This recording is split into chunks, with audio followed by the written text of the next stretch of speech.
you remember, Faker, I was getting a really bad frame rate, and reinstalling the driver helped. Like I did a full uninstall of the driver with a utility, and that really helped.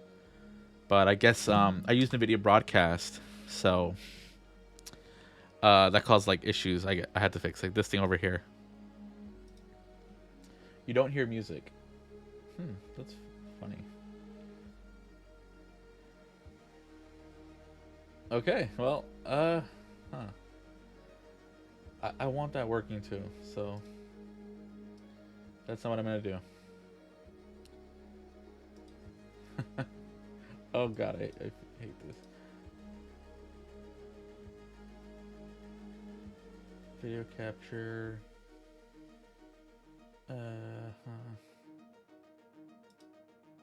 How's it? Anyway. But you hear me fine, right? I'm just gonna put background music then on YouTube. I don't know. RPG music. I'll put something. You know what? JRPG music.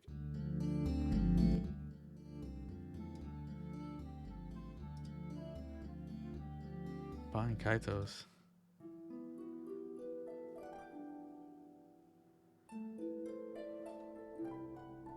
I don't like that.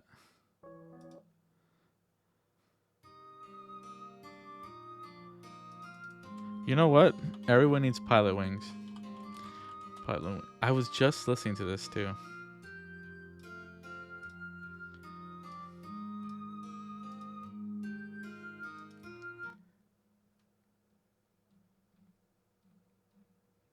Here we go. It's like the most chill thing.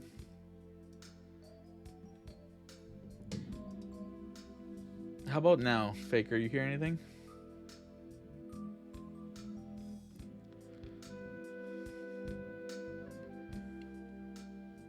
Anyway,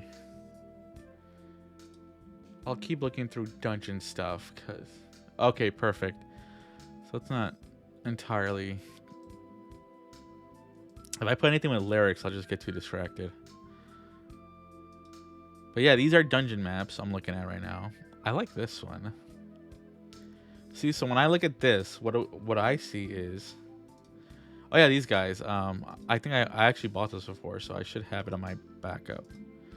But what I see here, let me make it. I see an entrance here.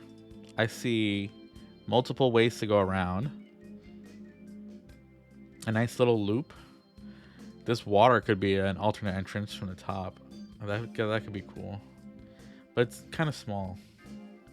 What I like about these black and white ones is because they're black and white, I can use literally any of his maps, and they just look connected. Multi-page dungeons. What does he have here? This guy's name is Dyson Logos. He just does a lot of free stuff for people. He has a Patreon, and oh wow, this is kind of perfect actually. Oh, I like this. Okay. And he has a bunch of levels. 1A, 2A. No, enjoy. Thanks for lurking. I like this a lot. Here's a secret floor, a secret door. There's okay. Are these are both first floors, 1A, 2A. Oh no, 2A. So maybe it's underneath. Okay, so that staircase connects to here. Bam.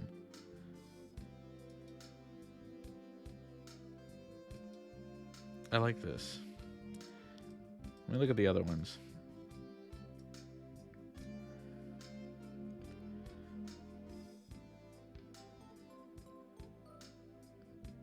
Okay. I probably won't use this. It's probably kind of a bit much for me. But downloads, where does he have all maps? Right here, all maps. Let me see some other ones he has.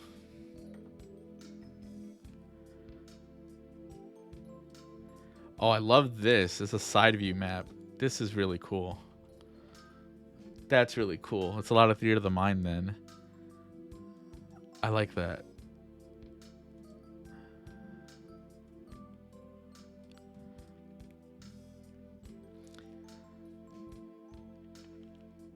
Kim and Campbell. Wow, these are really dense. Look at this. I don't even know what that's. I don't think I'd want to run that. This one looks pretty intense also.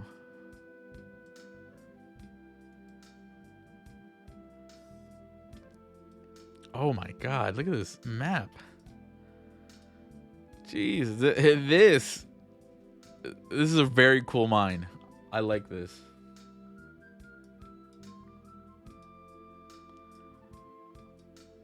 Oh man, exploring that could take ages. I'm gonna make a little folder here.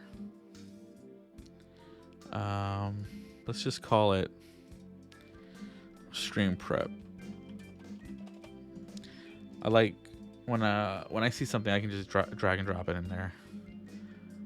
Thing is, it's kind of small, so I couldn't actually use this in a virtual tabletop.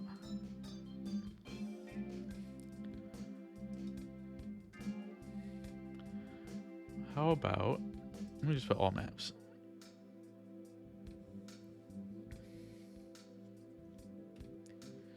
Okay. I don't want an urban map. I want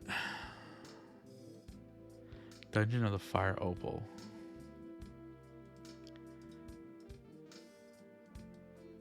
Oh, this has a lot of rooms. See, this is perfect. I'm gonna take this one for sure. This could be like the first level. I want it to be at least 3 levels, but at max 5 levels deep. Faker, when's the last time you played D&D? Like, you're used to dungeons, right? I don't know if you played that much, but just curious.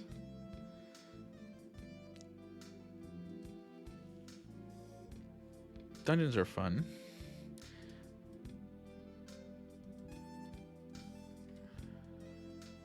Oh, I can't open that one. I deemed over a year. Oh, nice. Weekly sessions. That's cool. And that was 3.5? Do you miss it? Oh, this is cool too. Okay, I'm taking that one. Temple 1. A temple is always nice to have. Pathfinder First Edition. Which is basically, yeah, 3.5 for, and Pathfinder had a... It was basically built off that, but very crunchy. I like this a lot. It's always good to have a little temple, and this temple is nice. It has a secret entrance, a secret wall,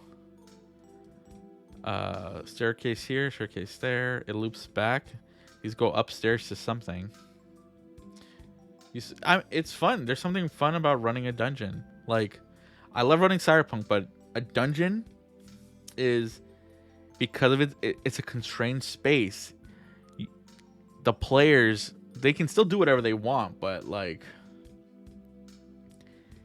it's a lot less mental bandwidth, I think, to run a dungeon, because you know what's gonna happen, right? They have only so many different options to do something. Where if you're outside, well, they have the whole world. I hope you run Cyberpunk. That'd be really cool. Oh, nice. This is perfect. He has 11 levels. Let me look at all this. Let me look at the first 5. Okay, well, this is kind of blurry, though. Click here to download the PDF. Okay, I don't want that one. I want something a little bit more wild, though. I would GM Cyberpunk Red. Do you have any ideas in mind for Cyberpunk? Like, would you want to do in 2045, 2077?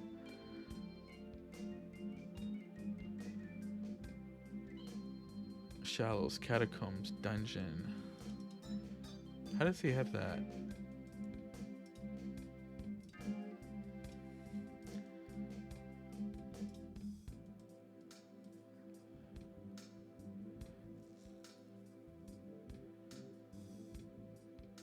unless the expansion. Oh, yeah, they said. What did they say? Have they said anything else about it? Cyberpunk. They were talking about it today. Well, no, not CD Projekt. Uh, anyway, people on the server were talking about the thing, and it's set for Q1 of 2024.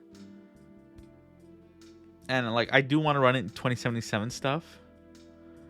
It's just I really really love the feeling of street level Cyberpunk. Like I feel 2077 is gonna really amp up the power level, which is fine. But for me, like not lower stakes is what I'm looking for. I guess just lower power. I like this one a lot. Is this in the mountain? This is in the mountain. I'm gonna keep this one. Also, the rules make more sense to me, like why stuff are rare, right? Because like if shipping is back to normal, why is anything hard to find? Oh, this was a hole. This is huge. Nope.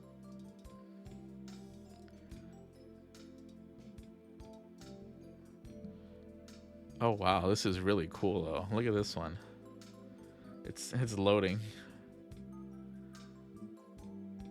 This is very nice. It's taking a second to really. Oh my god. Can I zoom out a bit? This is so big. This is at 25%. It's still huge.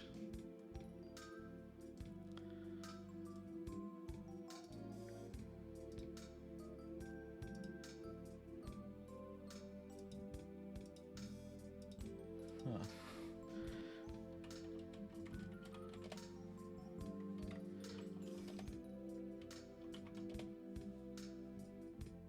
Let's see.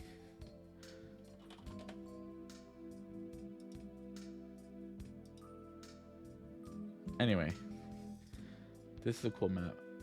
2077 would be really cool. I feel like I would need to wait for the actual material to come out before I could really understand how to do it. I mean, I'm sure I could homebrew it, but that would also mean more work for myself. Okay, this is a great dungeon. Okay, I like this a lot. This is perfect. This is like ideal for me.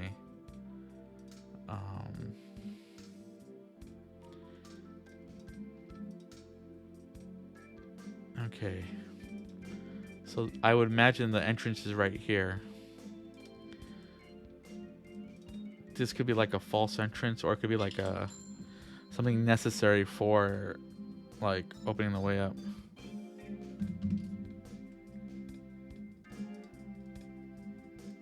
I think random people online who've never played or heard of the tabletop, I think it'd be easier to bring them in because they play 2077. They're thinking the tabletop will be 2077, but the reason it's not is because our Talsorian basically gave up the rights or something. I don't remember the exact reason, but it means they can develop the tabletop while CD Projekt develops the game.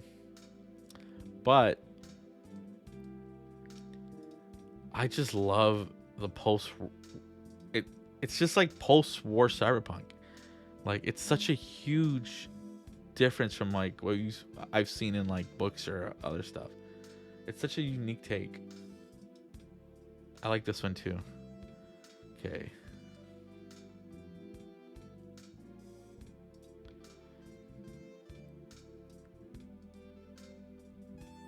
That's 4.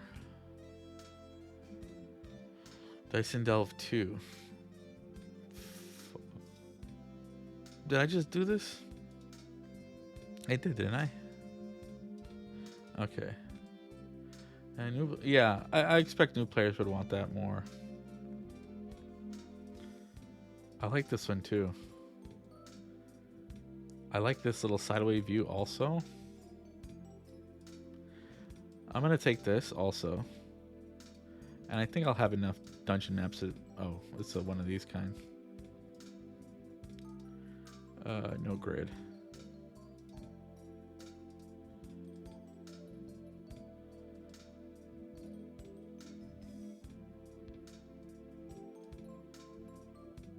Ooh, this is cool too. A whole like little world to plop the players in.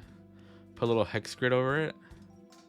Okay, I'll consider that too. I don't know if I want to add, because I want something simple. Because like I was saying, Foundry got a huge update for doesn't drag. This is what D&D 5e Foundry VTT used to look like. Let me see if there's an old picture. It was like this, right?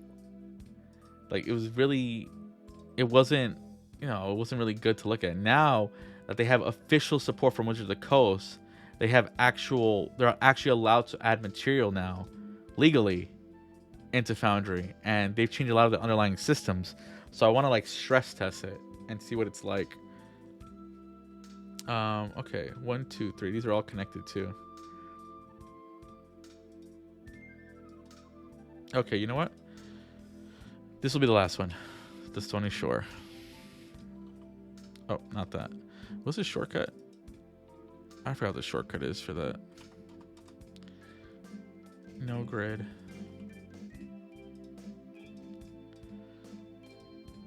I didn't mean to do that.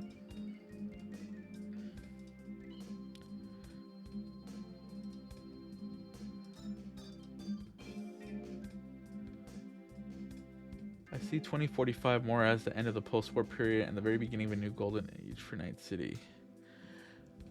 I see it as how do I say this? So my mom's side of the family is from Honduras. I've been to Honduras multiple times. I've seen firsthand what it's like when there is no government support, right? And seeing that, and I use that. I haven't done it much with you guys, but like I like to use that for like the combat zone, and that's what in like a longer campaign. I've done that. I use those kind of ideas like. This is a terrible time for everybody. No one's doing well. The corporations might be doing better, but even then, they have lost a lot of power. Like the governments have kind of like actually managed to reel them in. Arasaka's been kicked out of the U.S. Anyways, and Militech has been. Have they been private taken over completely? I can't remember if they're still if they're under the NUSA. Or if they have like some autonomy, but like, oh, that's a really good one too. But oh wow, this is cool too. What, the color? You know what? I might have to go with this one. This is just nice and not too hard on the eyes. It's annoying that it has a grid, so I'd have to deal with that. But here's a non-grid version. But what I like about 2045 is everyone's doing bad, so it makes a lot of sense for me. Stuff like why a fixer is needed to find items for you, why a nomad is so powerful because just having a car, right? Not wanting to be on the streets in this kind of period, and having seen people like that in a bad way in real life, like, or people will do anything to get off the street. And I think Red really plays that up well. I don't have that. And it just makes more sense to me. So 2077, this is insane, this map. Anyway, that's enough. In 2077, I don't know the state of the world. I mean, I know the state of the world for the most part from the game, but you'll get so much more information from the tabletop that I really want to see what it's like, because why is it, the average person can't just buy something expensive, right?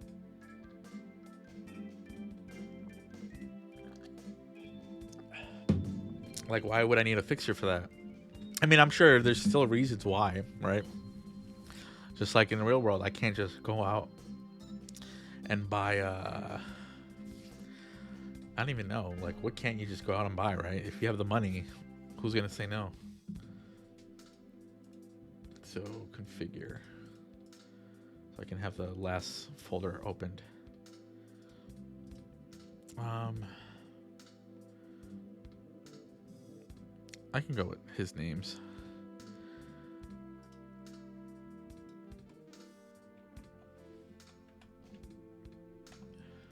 I like that one. Create folder, dungeons.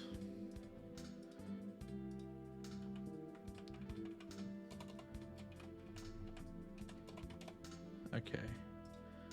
So, desktop right here.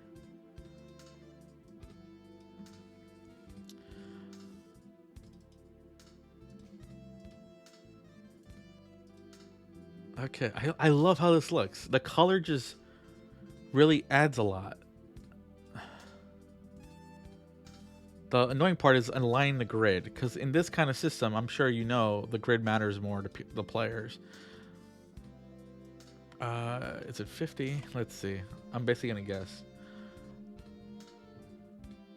Yeah, and I'm sure there's a lot of stuff I can look at too, like, you know, like Blade Runner, all the William Gibson stuff. There's a lot I can use, right? Oh,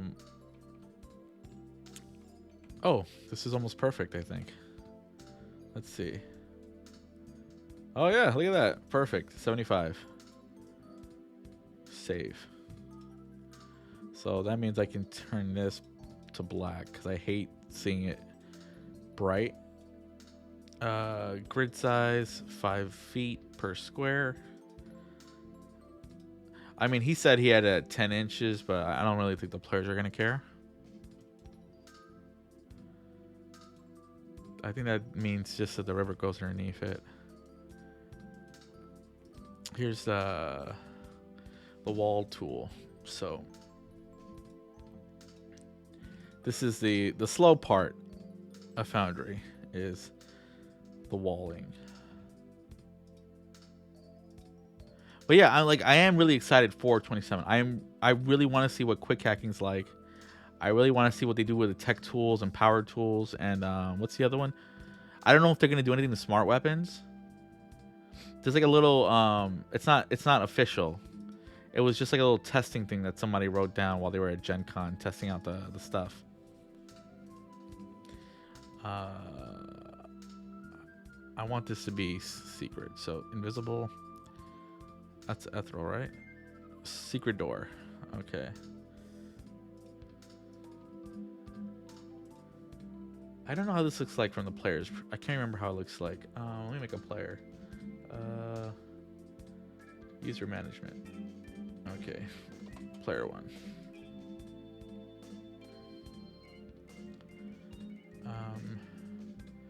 This is where I need to make an actor. Create actor. Player 1. Oh yeah, I love how the character sheet looks like. They really did such a good job with it. Configure ownership. Owner. Put him, where's the secret door? Up here. Okay. So over here, I need to put more walls. I don't really bother making it super tight because it really doesn't matter.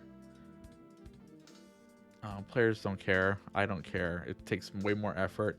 If I make it as super accurate as the drawing, it's going to use up more bandwidth, which makes it harder for the player to connect to me, which I think you've seen.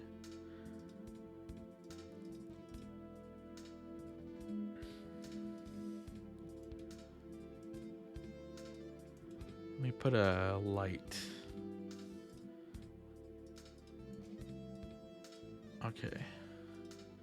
Okay, good. So the player didn't see it's a wall. They don't see it's a secret. They just see it's a wall. So that's perfect.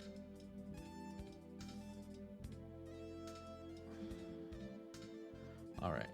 Log out. So get out of here. I won't worry about the lighting yet. And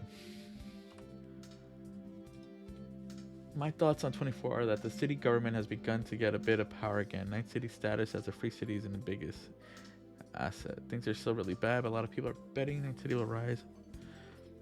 No, yeah, that's definitely it, right? That's definitely a thing. Um, there's no official word yet on what Arasaka's up to in 2045. Everything I've done with Tire Claws or whatever, or in my other campaign, Arasaka stuff, like that's just me. If there's anything happening, that's just me homebrewing. And I would love to, like 20 Cyberpunk 2020 had those books, the corporation reports, which had what makes up the company, you know, what are their assets in, their board of directors, but also what their company goals are as a company, but also like what their actual goals are, you know, that were, you know, not known to the public. I would love more corporation reports for 2045. That'd be really cool to see. And I I really want to know what Night Corp is up to in 2045. I think in 2077 they bought, I don't, is bought the right word, that they bought NTPD, and now NTPD is under them as a private company, isn't it? Or entity, which is, you know, crazy because even NCPD is not a public good or whatever you would call it.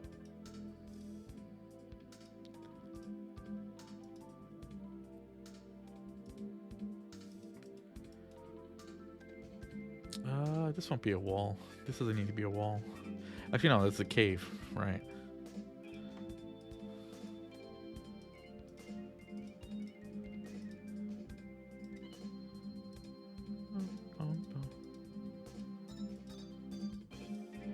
And but there's all these powers at play that are just that much more. They're just not all at their best, right? Which means they're all hungrier. Which for me as a GM is a lot easier to visualize and to run stuff. And 2077, like that seems harder for me to get a feeling of what they would want. Like the book itself, no coincidence, it seems like everyone's like in an arms race for AI and the next level of, like, you know, humanity or whatever that is, you know, immortality or mind control. It's kind of like that, right? That's it's a lot, and that's just themes that I'm gonna need a lot of help on. Whereas 2045, I can, it's more readily understandable for me.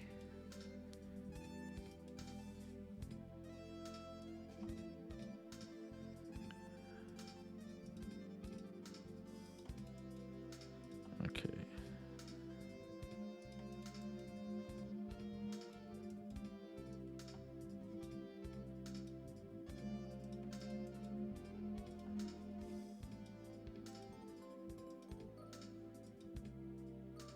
As for a campaign, if I want to do a long form cyberpunk campaign, I don't know how some people do it, but I don't know how I would do it because for me,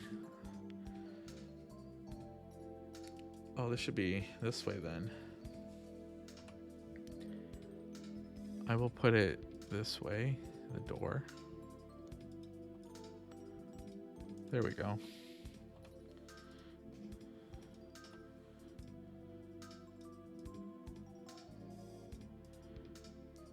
And I'll put an invisible one so it serves kind of like as a barrier so I don't go wandering off.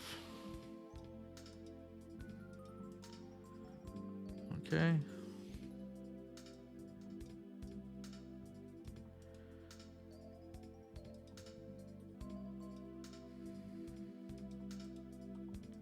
Okay, perfect. It's all connected now.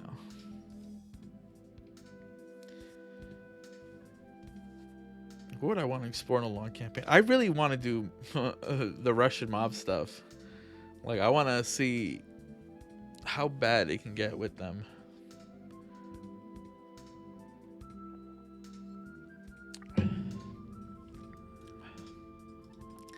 C was talking about, like, you know, growing up in Russia and stuff, and like the kind of stuff, you know, the government or like criminal groups would do over there. And like that, she's like, if she ever ran Cyberpunk, she would definitely use that for inspiration. I was like, that'd be really cool. Like even the stuff with just Navalny, right? Just how much Putin has basically robbed their own government, the people of Russia. Like that itself, it is a campaign-defining villain. I think a lot of money is entering Night City. People hiding wealth in Night City to avoid NUSA taxes. Corpse making research facilities. Okay, I'm gonna change this or stop it for now.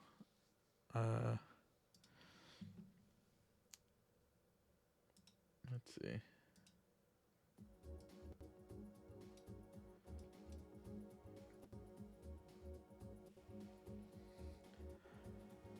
Corpse making research facilities need to avoid EEC restrictions. Japanese oligarchs wanting property where there is limited extradition, so they have a bolt hole. That would be very, very cool. You know, yeah, her Russian idea would be cool because then I started looking up yeah, and she really likes Vampire the Masquerade though. But I'm glad she's enjoying Cyberpunk because she sees it doesn't have to be just fighting. Which is good because I do think 2077 gives people the bad idea that they expect it to be. It is violent, but it's not the only way to deal with stuff in a tabletop. Yeah.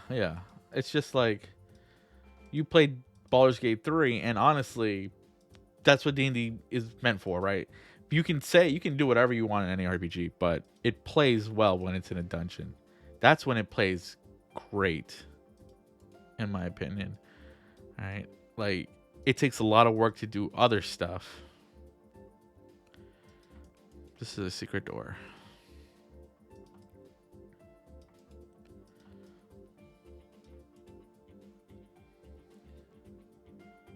Life is cheap in Night City. Yeah, and I think like you're not in my. There's a player in my game. Her name is Liz. I know she's someone I know who used to live here and then moved to. She lives near you actually, but she's not used to how social and how much roleplay focused Cyberpunk was. Because like D&D is D&D, right? It's just you kill stuff. You don't think about why a goblin is a goblin and why they're doing what they're doing. You just kill them.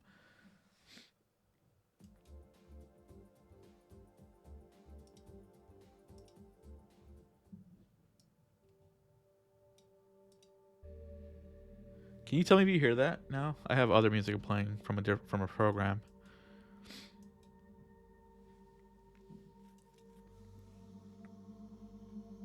There's so many dots here. I'm gonna reduce this.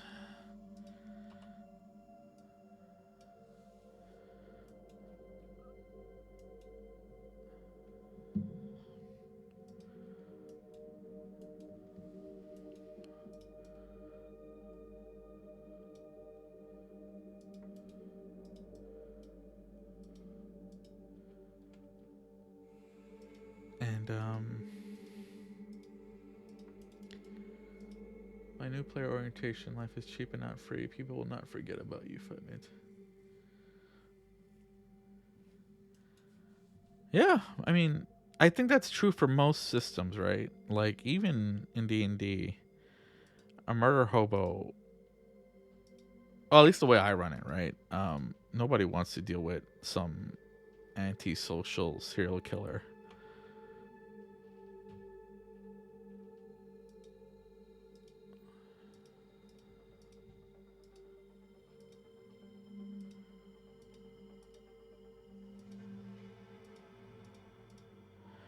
And I am gonna run a one shot for a couple of people who want to just get an understanding of the rules. But I'm not gonna do a campaign with them just because I don't want to do a third one so quickly.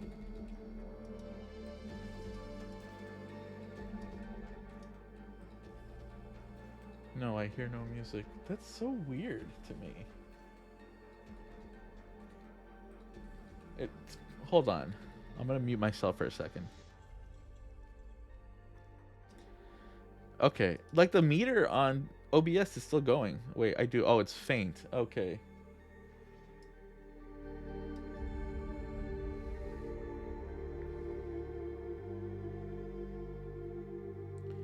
How about now?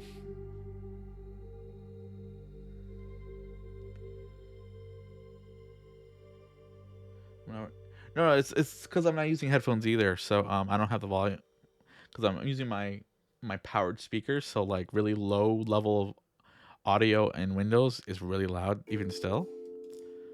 So I have it set to like 5 volume or whatever it is.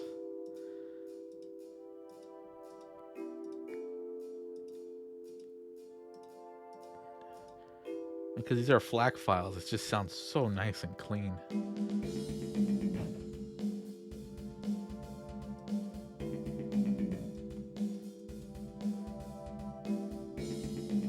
I'll put this down a bit, put this at max.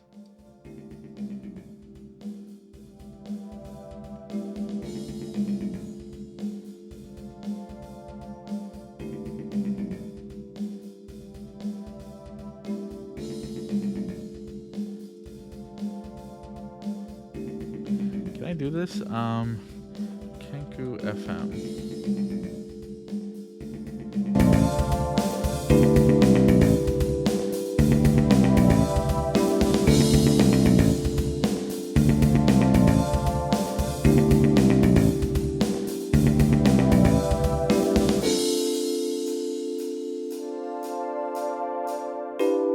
Yeah, now I'm capturing the audio itself. I'm gonna put it down a bit though.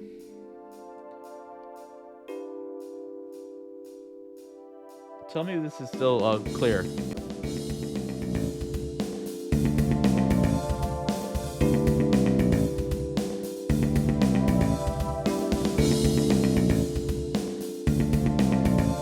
Perfect, thank you.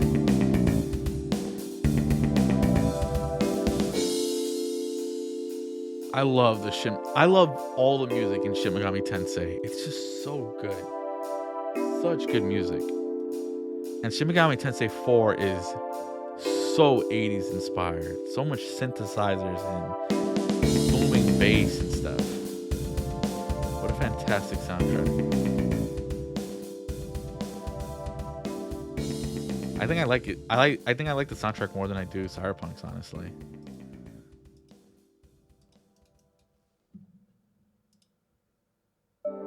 Do I have it downloaded? I think I do.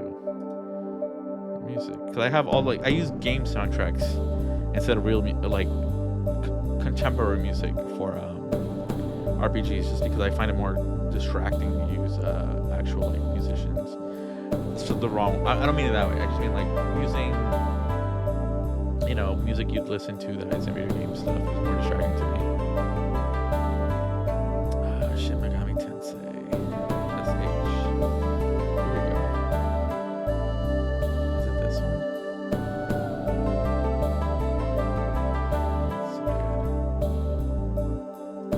See how this sounds. I just disabled it. Like Dante. Is this one? No, that's not it.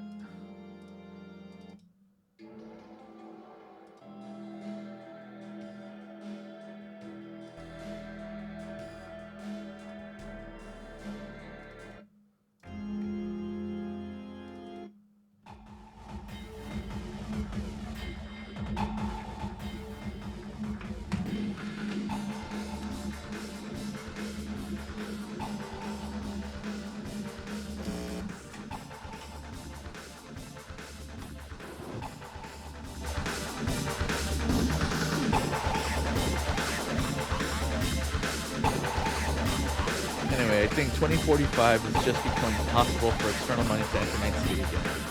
And things are changing rapidly. And Xbox has already go beyond trial mode and make it make it big really quick if they are fast.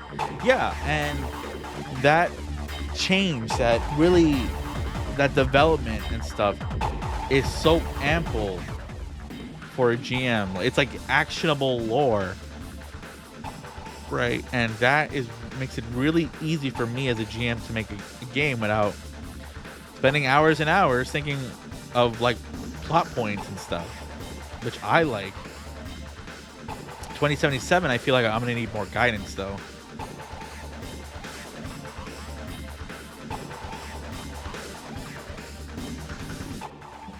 I think that's just because of the nature of it, right? It's just I feel like the closer you get to the harder I feel like sci-fi systems in general like are more harder to be to go looser with it. I don't know if that's the right way of saying it, but it's like running D&D. I can just say, "Oh, it's magic." Like and no one bats an eye. But once it's sci-fi, people are aware that it's based off like the stuff should feel realistic. Why am I putting that there? Anyway, where's Shin Megami Tensei 4? That soundtrack is something. Is it this one? No.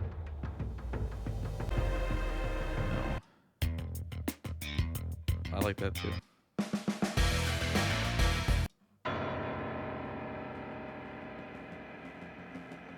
Yeah, I mean that helps, right? Not Shadowrun has magic, so you can always do Shadowrun. Oh, I like this one. This game was so good. I can like almost remember the when the music would play and oh, I love this one too. Here we go.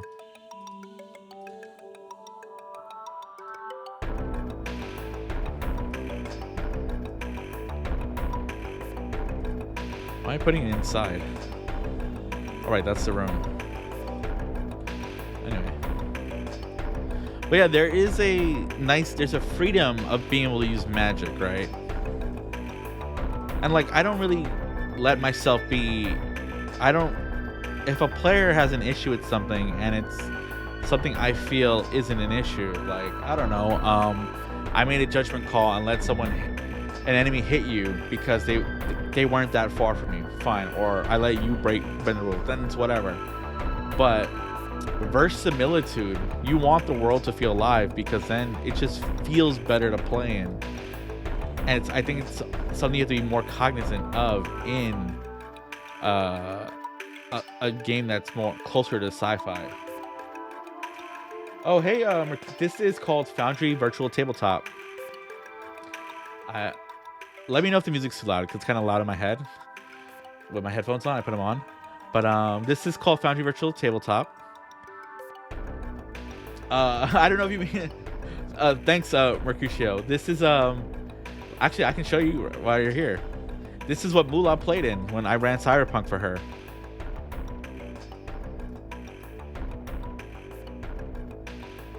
Okay, I'll put it down a bit. Because that's perfect. How's the music now? I put it down a bit.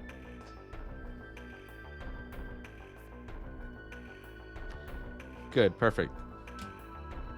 So Faker here is a player in my game. This is his character, Nero. But Mula was a player in my game, and let's see.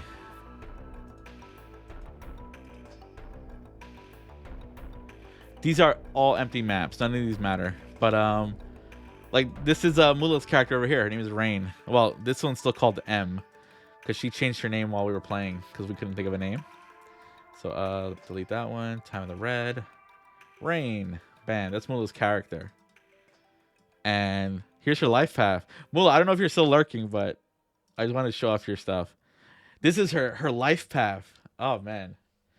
No, this program is a one-time fee of $60. When it goes on sale, it's usually $40. But there's this one also. This one is free. Roll20. They have a free option, right? And no, it's great. So this one has a free option, right? And hold on a second. Let it load. here, Cyberpunk test. So you can play on here. You can run games for free. The thing is, you have to buy everything. There is no free option. So Cyberpunk here, there's nothing to buy, right? I had to put all these maps in. I put in the items. I put in the NPCs. This is all me. Roll20, you have to pay for everything because, I mean, you can make them yourself too, right? Like the actual rules, they don't even have the rules for free. You have to pay for that. And the thing is, Cyberpunk Red does have, it's called Cyberpunk Easy Mode, which are the rules for free, $0 right there. But they don't even have that option in here, which is so annoying. And also, I don't like the interface at all. It's just not intuitive to me. The maps are up here, but they're hidden for some reason. Like, I don't like it. And like, why is it moving? Why is the map moving? I don't get it at all. Yeah, I don't like what do you call it? Roll20. But if you want a free option to play games online, this is the option for you. Yeah, no. So Faker, this is hosted already. This is Roll20. But if you want premium features like or if you mean Foundry, I'll get back to you in a second. But if you want premium features like Mercutio, like if this one for example, here's the lighting, right? I'll put it dark, and I'll put a little lamp light here. I'll put just give me an example of what I mean.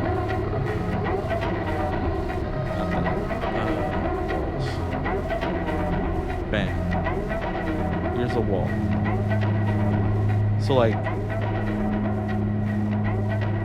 configure lighting, token mission. There we go. Bam. So this character can't see, right? If I put a light there, move them over here. Now they can see. This is okay. Yeah. Hold on. I'll put it down here.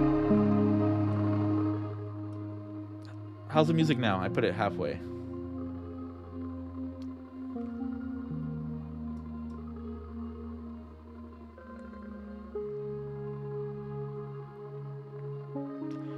Okay, perfect.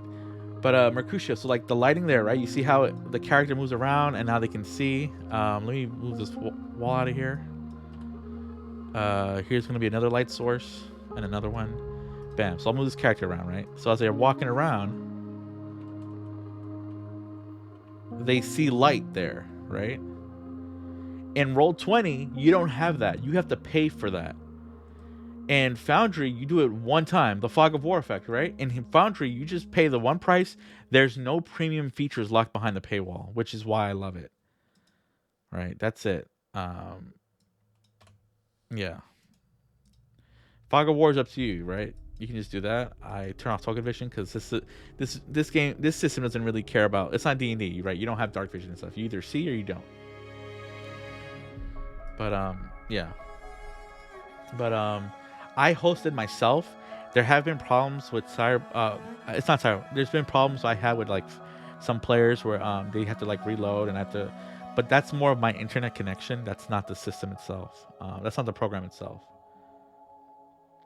And but it is great. And like for something that only costs one time, a single price, you can't really complain. Also, you can play video files. This right here is a video file. Like you can see it moving just a little bit slowly. Stuff like that. What else do I have that's oh, like right here, here's a road. Toggle. Yeah, like bam.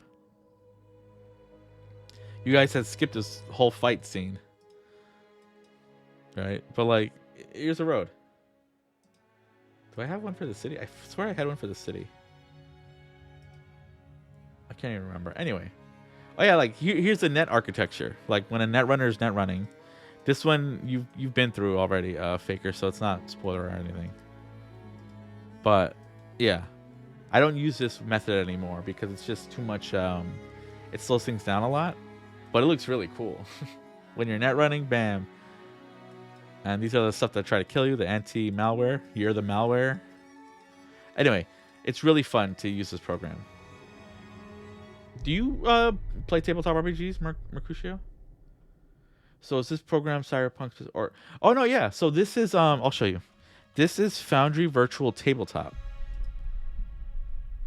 You can They have official support now for Dungeons and Dragons 5th edition. Let me see if there's a 3.5. So you go to game system. So I have like, here's Cyberpunk, here's D&D, more D&D. This is Dungeon Crawl Classics here. So it has other systems it supports, right? This is an official version I have, right? I own it. And I don't feel like importing this stuff right now, but you get the idea. Here's Old School Essentials. Again, this is basically BX D&D, the one from 1978. Game system. This is where you can search for other systems. So, where's it? Install. Dungeons and Dragons. Let's see. 3.5. Oh, 3.5. Here you go. Yeah, so, yeah, 3.5. Is this it? Legacy of the Dragon? This isn't it. 3.5 edition for implements 3.5 edition system for. Is this it? Hold on. I gotta go on Reddit. Reddit, Foundry, VTT,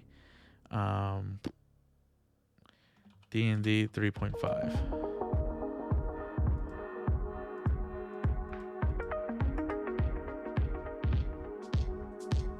I think there is 3.5. I just don't know who's managing it. Yeah, so here we go. Foundry, I think it's a fork, right? 3.35e. An implementation of 3.5 Dungeons & Dragons for virtual tabletop, blah, blah. Yeah, so it looks like there's a version of it.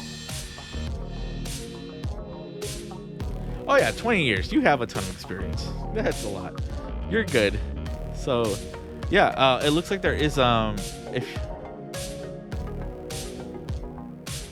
okay, yeah.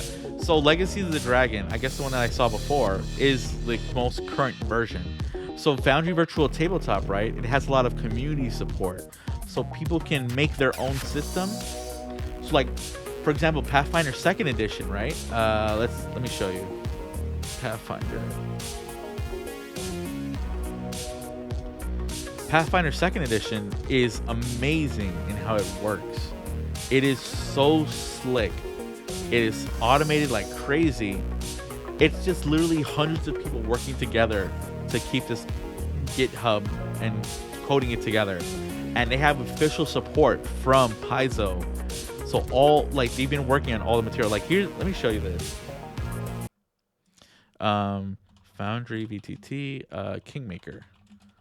Now, like they have big stuff like this. Kingmaker is available on Foundry VTT starting today. Yeah, exactly. In the epic Kingmaker adventure path, your players will explore and seek to rule. So like this is now in Foundry and with official support and backing. You can buy it pre-made with all the maps. Lands are rife with danger and rewards. Guide your players through the adventure easily. And like it looks pretty also. Rendered journals in over 1,100 pages that are cross-linked, pinned to had custom built. Like it's crazy. It makes it easy to track every entire region on a hex by hex. But again, this was just done by the community. They did it themselves and they worked out with Paizo. 3.5 obviously is not going to get that because they don't, WotC doesn't work on that anymore. But 5th edition does have official support now. 3.5, you're gonna have to do your own research because I don't really know. I've never done it. But apparently there is one that this seems to be the most well-made, fleshed out version. It looks nice. Map making program. I usually just do books and sheets. I haven't played anything via online with people. I don't like making maps, so I can't really help you there. I will say I do have this. This is like the most popular program I think available for map making because it's a one-time price. Also, one-time price. I'll show you. They have two versions: Dungeon Draft and World Draft. Wonder Draft. Wonder Draft is for making world maps. Dungeon Draft is for making like battle maps. So like, you'll see. I'll just put it on and you can watch. It's a one-time price, $35. You can make your own maps, but also I hate making maps, but even I've used it to make maps really quickly. I'm looking for the time lapse. Here we go. Like it's really simple. You can see right now. It's that simple. And this can export directly into Foundry, so you get all your walls and your lighting in one move, which makes it even better. And then people on Patreon release map packs where you can import their art assets into Dungeon Draft. So you get even better art assets, because I don't really like the basic ones, but there's some amazing ones. And it's really simple. And you can have it with the grid or without the grid. You don't have to use the grid.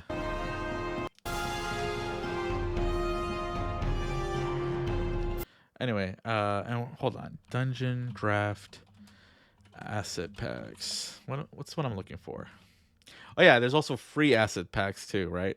I'm trying to think of the 2-Minute Tabletop. They released their assets too for Dungeon Draft. And like I love their art style. Yeah, here they go. They have custom assets for Dungeon Draft right here. You literally just drag and drop these into Dungeon Draft's the folder, and then you can start making stuff with their art style. Like it's amazing. It's a great program. $35. It's a one-time price. And oh yeah, and Forgotten Adventures is the other really popular one. I'll show you what that looks like.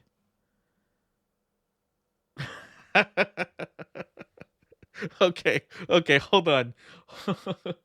Yeah, it's $35. It's called Dungeon Draft. I'll type it out. That's what it's called.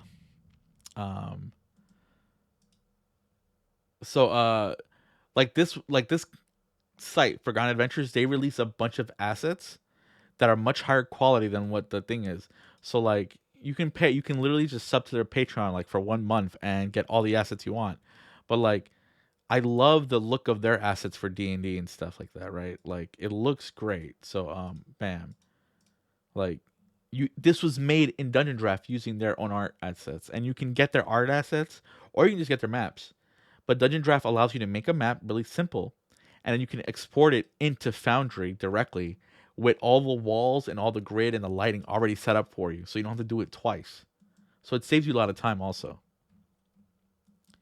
So I really recommend that if you want something for making maps.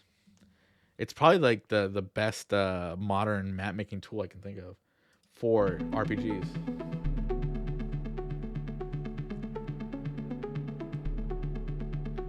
But for me, I don't really. Oh yeah, so here's the website. There you go. But yeah, what I was showing before, Markusha, if you're there, this is just a little time lapse, but like this is how it looks like in use. Bam. You can also randomly generate a map too, but like it's smart too. So if you put multiple walls, and it'll actually extend it, so it's like really nice. It has modern quality of life features, where something like Map Tools doesn't have that. Right, so it's really simple to learn also. And obviously there's multiple, like you see where it says at the bottom, it says ground. It has multiple levels too. So you can like have stuff above on, multiple floors. So it's really great. It's a great program.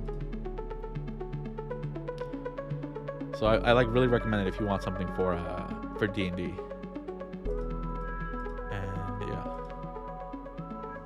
And then again, here's 3.5.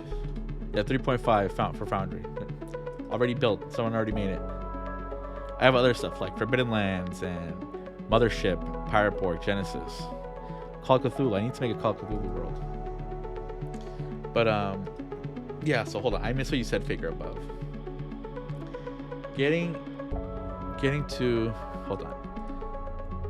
to into how stuff works is a trap. I, as a person, really want to dive into how things will work at the detail level, but it's a trap. Too much detail is a trap.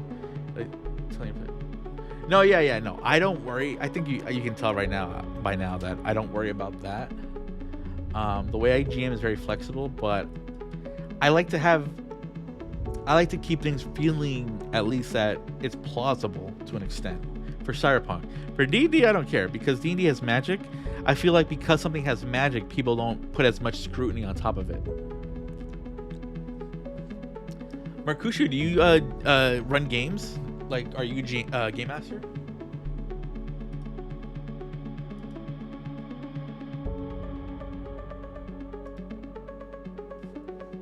Oh no! Oh no! You're in a Moolah stream, right? Little Moolah? Little Moolah?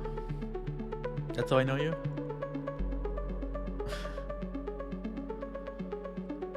Yeah, in there. Are you at all interested in the Cyberpunk tabletop RPG? I love it. It's amazing. It's one of my favorites. Such a great system. So I am going to run a one-shot for 2 people, and I want 2 more players. I haven't set a time. I haven't picked a date or anything. But if you want to do a single one-shot, like, you'd be welcome in. You'd be welcome to join. I'm in Eastern time zone. I'm in New York City. Don't worry about my time though. Like, I'm really flexible. I don't. I'll do it late at night. I don't care. I'm trying to play with some Australian people in a future game. Eventually, I'm trying to run for some Australians, which is obviously going to be terrible for me. But I just want to really run with them. And anyway, my point is, I'm looking for 4 people. I have 2 people set already, and I wanna look for brand new people who've never touched it, so they can at least see if they ever want to try it. But are you in my Discord server? Because I will, I'll keep you in mind, and you can just join. And so that's my Discord server for my Twitch. When I'm ready to run it, I will gather people and I'll message them. If you actually look in the LifePath channel, right? Oh, thanks for joining. If you look in the LifePath channel, 2 people have made characters. Like, I have a redeem on here. At 3,000 points, you can make a character, and I can show how to make it really quick because it's just so simple. The life path system is my favorite thing about Cyberpunk. Like, it is incredible. Like, you can make a character in D&D, right? But it's just, your background is, it's just so open that some players just, they don't know what to do with that. Here, you have some guidance, and if you don't want to write anything, this is enough for most players. But if you do want to write stuff, then you don't need it. Yeah, but like, thinking of the backstory, the background and stuff, like, for some people it's really hard to do that. For me, it depends. It's like what kind of game I'm playing in. If it's something silly, it's a lot harder for me. Funny enough.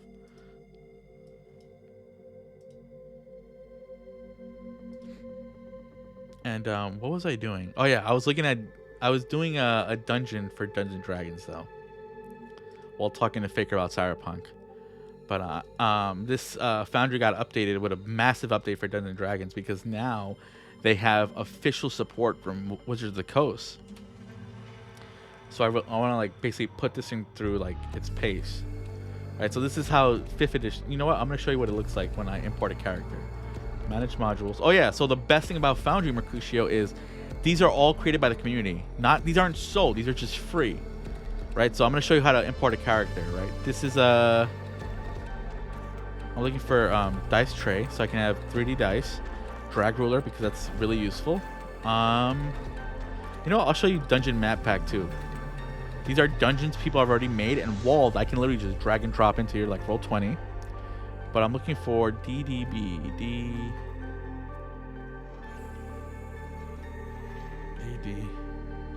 There we go.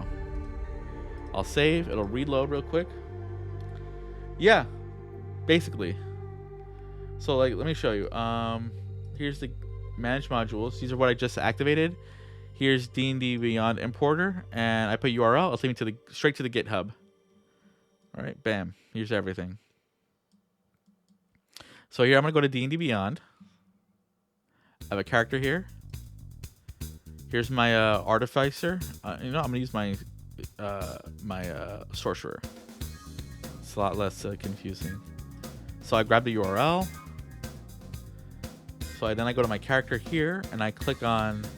Where do I click on here? Because they changed it a bit, so it's different now. Oh yeah, so I put edit now, right? So I click on D&D Beyond. I literally paste the link and I put import, and 10 seconds later my character's in here. Bam. There's my stats, my skills, my inventory's right there, My spells, everything's already set up. That easy. And you just click here. Normal roll. Hold on, I forgot to turn on the 3D dice. I love the 3D dice. It's called Dice So Nice. But you saw that's how I import a character that quickly. So here's the character, and I'm gonna do a dice roll. Here's an Arcana check. Bam. There, I rolled a 6, and you can see. Click on it. I rolled a 1 plus 5 for my skills.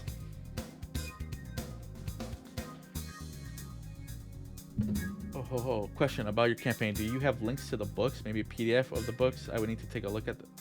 Are you talking about Cyberpunk? Or Cyberpunk Red? I mean. Yeah. Give me a second. I'll send you a quick message to your DM on Discord. Just give me a second.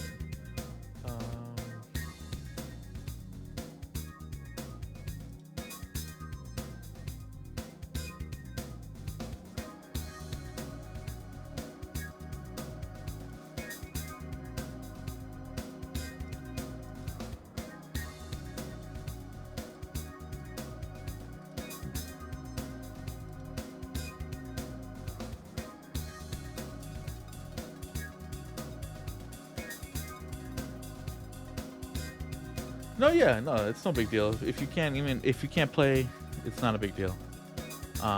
It's just a one shot, so it's just, you play D&D, so you know what a one shot is. Okay, I just sent you a link. That's to my OneDrive.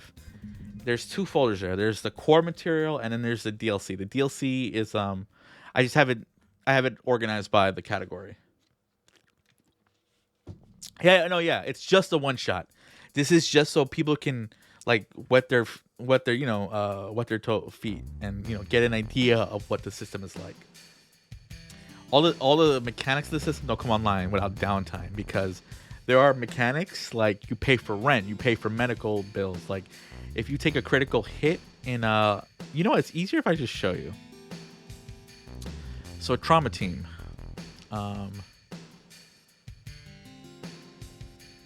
Where is it? Trauma team. Here we go. So my wife's has lasted.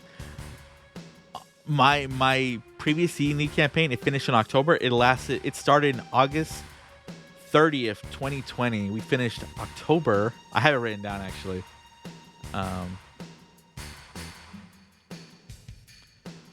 It's over here. Where do I have complete campaigns? I have 3 Cyberpunk Red campaigns finished, and here's I ran Storm King's Thunder. Last session was October 7th, 2023. So we ran just a little over 3 years. Fantastic time though. I love this. I love this adventure. Oh, Mula, welcome back. I'm talking to Mercutio about. I'm gonna do a 1 session thing for Cyberpunk Red, and Mercutio might be able to play for it and get to try out Cyberpunk. But also, my God, Mercutio. Here, NPCs and locations they went to. This is all the people they met in the campaign. I use Notion, and look at this. I have all artwork and stuff online, so my players can look in between sessions. This character over here, my druid player, she loves her. She roleplayed that her druid character loves tall women, and then she met this little giant woman. So they kind of had a brief affair. I love it. These are all the locations they went to, because this was a travel log campaign. Thanks for lurking. Enjoy your food. That's some. Yeah. But this campaign, they went all around Faerun, and I love. So my favorite thing about tabletops is exploration. I love slow travel too. I know a lot of people hate it. They also hate random encounters. I love them. It's my favorite. Your favorite one still exists? Yeah, my favorite one exists. This was not a world-ending threat. This is why I like this adventure. It was I ran this one, Storm King's Thunder. This one. So it's not a world-ending adventure, which is what makes it so great. It's actually very politics driven, and a lot of factions and stuff, right? So they allied themselves with some key factions to help, you know, stop this giant crisis happening. And yeah, so it was very different than like what I usually run for D&D. A flat world. Have you ever played RuneQuest? Because RuneQuest I really want to try it. And that's also a flat world. And oh man. But anyway, what I wanted to tell you about Cyberpunk, right? Critical injuries and wounds, right? So if you get really hurt in that system, and if you're at less than full HP, you have no effect. But basically, your body doesn't recover until you've been stabilized. So if you've been shot with a bullet and you have more than half your health, there's no penalty. But you still need to be stabilized, and then your body, because you heal slowly. Every 24 hours, you don't do anything strenuous. You heal by your stat, right? But if you have less than half HP, you get -2 to all your actions. A -2 on a D10 system is a huge penalty, right? That's a 20%. That's basically 20% net. You're losing out on a D10 system. And then if you have less than 1 HP, so like if you went down, you're subconscious, right? You just get a ton of bad stuff. But then, oh yeah, DV means difficulty value. So like DC and D&D's difficulty class, here's value. But unlike D&D, where it beats Cyberpunk, it's a roll over system, so you have to roll over the number, right? So yeah, it says a 10, but you need an 11 to be successful. Also, critical injuries. Critical rolls are when you roll damage. If you only roll D6s, right? So like a heavy weapon, a heavy pistol, a very heavy pistol uses 4d6, where a medium pistol uses 2d6. Or is it 2? I think it's 2d6. And then if you roll 2d6 and you get 2 6s, that's a critical hit injury. And then critical injuries, like I've had a player, he lost an arm.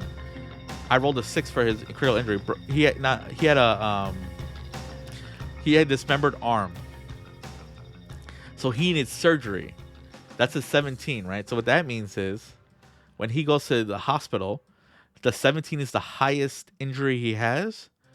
So that means, where is it? Give me a second to find it. Here we go. He had a 17, right? So that means he has to pay 1,000 eddies to get a new arm or get it repaired, right? So you are losing money constantly. This is like a poverty simulator, right? So it encourages players to do more and more dangerous jobs so they can get so they're not poor. It is very fun, and Mula, maybe she can tell you more if she wants to, but like, it is a fun system. It's very different from D&D. But a lot of these systems, you don't see them come online in a one-shot because, like, you know, you might never roll a critical hit.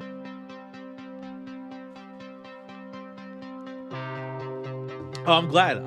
I love that. I love this system so much. And oh yeah, Trauma Team. My players never saw it, right?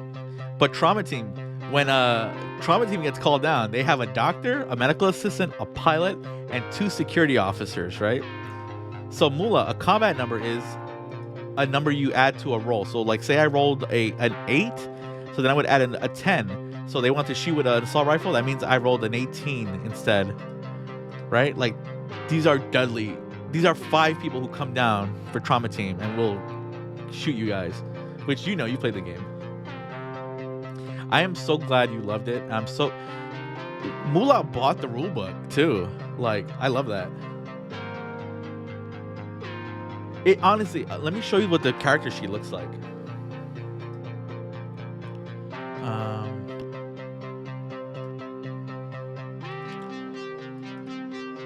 Campaigns. Here is Mula's character. Rain, right here. Oh yeah, Mula. I already messaged you, but like, reading stuff. But Mercutio, this is a character sheet. It looks scary, but it's really simple. This stat here, right? this is her willpower, right? Concentration, will. That means that 5 comes from her willpower, 5, and then she raised it to 3. She used her own improvement points to raise it. That's why so when she rolls a d10, it's a d10 plus 8. Same thing. That's how every roll is made. D10 plus the base number. And that's it. It's very simple. Here's the weapons down here. Heavy pistol, 3d6. Very heavy, 4d6. The difference is heavy pistol is weaker, so it's a lower chance for a critical injury, but she can shoot off 2 shots in 1 round, where very heavy is 1 shot per round. And you can conceal a heavy pistol. You can't conceal a very heavy one. And assault rifle is 5d6, but then you get suppressive fire and auto fire, right? So it's like there's trade-offs between the different weapons. Like, it's very different from D&D. Like, it's a very cool system. And when I run the one shot, I will have everyone make a character, but we're gonna do the simplest way because it's just gonna be too much to Oh, hello, Ivy. How you doing? I'm not on camera today because I'm clean shaven, so I don't want you to see me like this. But how are you? Also, Mercutio, English Ivy here is a player of mine. Who was a player of mine. How you doing tonight? Clean shaven. Yeah, I'm clean. Look, Ivy, I'm clean shaven and I cut my hair really short.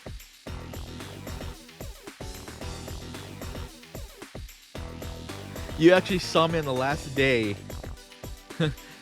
I met up with Ivy to get food, and you saw me on the last day I went. I had long hair. I just went bald. Oh, look at that. Cool. Great. I don't know if I want to go bald. I like having I like having hair. I just want to get it cut. But yeah, Mercutio, I'm filling out this dungeon, and I want my players to. I want to do like a few sessions in a dungeon, a really deadly dungeon for my players, my D&D group, because I haven't played D&D in a while, and there's just something fun about not having to just killing stuff mindlessly. And I have currently 2. I have 1 Cyberpunk game. I play in 1 D&D, and after that I plan to do 2 Call of Cthulhu games and play in a Vampire the Masquerade. Oh yeah. I was getting I have not been maintaining my beard. I used to like bother wet shaving and doing it myself, but I just haven't, because why bother? But it had been a while. I was like, you know what? I'm just gonna shave it all off. But Buffalo, if you're around, you'll see a very small inkling of a beard.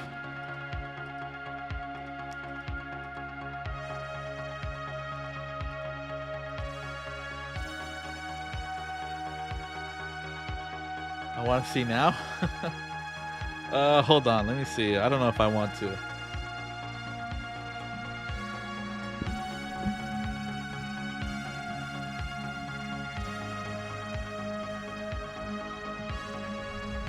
Oh no, I didn't go bald for charity, but I did donate my hair because my hair was my partner cut it for me. But you know, she's worked with like a salon before. That's why she cut my hair. And she's like, she knows people who take it as a donation. Like, what's I forgot what the organization's called, but she did it all.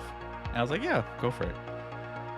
And so I decided to go as short as possible. But then I also shaved. Yeah, Locks of Love, that's the one.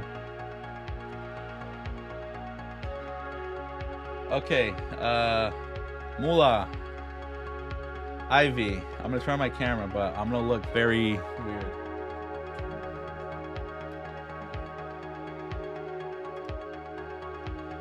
Shut up. I feel embarrassed now.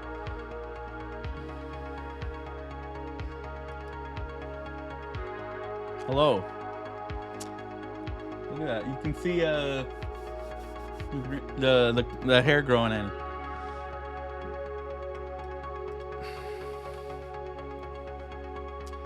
The St. Baldrick's Foundation donated.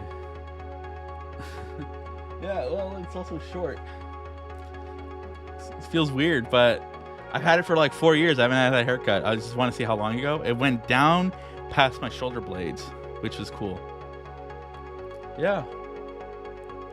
And I'm going to let it grow out again. Thank you. I appreciate it. Thanks, Mercutio. And yeah. Nip nips. Yeah, it was the first time I had long hair. Like my friend, he used to cut my hair.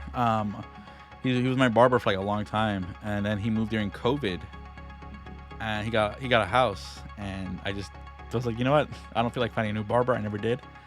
I decided to let my hair grow, and it was the longest it's ever been. I used to actually think I couldn't grow long hair. It was just kind of funny.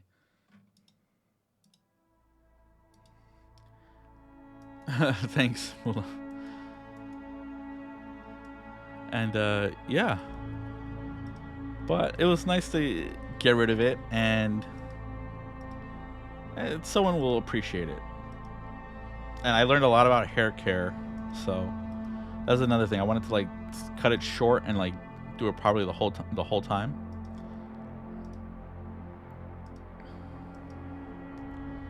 Yeah, and like you do yours frequently too.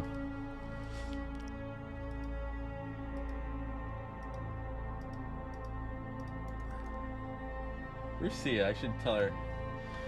Yo. Yeah. Every 8 weeks her gets shaggy.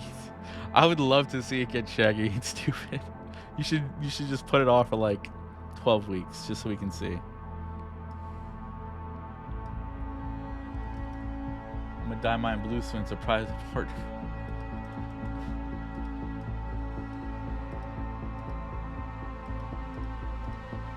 Blue.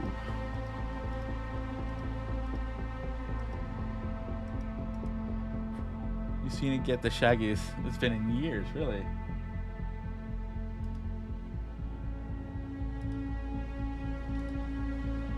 Oh, nice! I see your picture of Mercutio. Oh, look. That was long.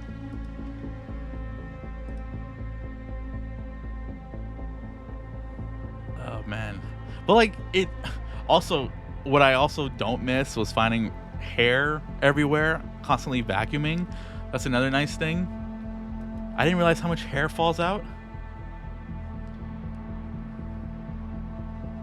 When you wear certain makeup looks, you reminds me of Betty Boop.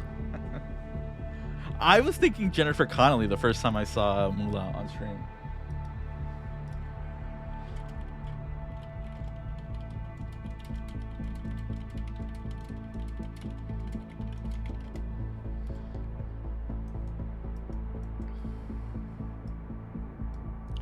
You look like a young Jennifer Connelly.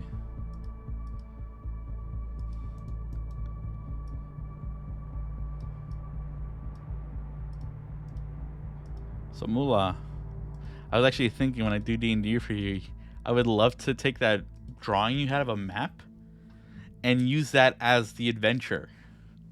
And I would have like a bunch of little dungeons and stuff, and we basically make a little drawing you had as a kid, and we'd get to explore it. I used to have super long hair, and I chopped it all off August 2020, and never looked back. I have nightmares of long hair. Yeah, that'd be really cool. Yeah. Do you think your sister would be up for like playing a tabletop RPG?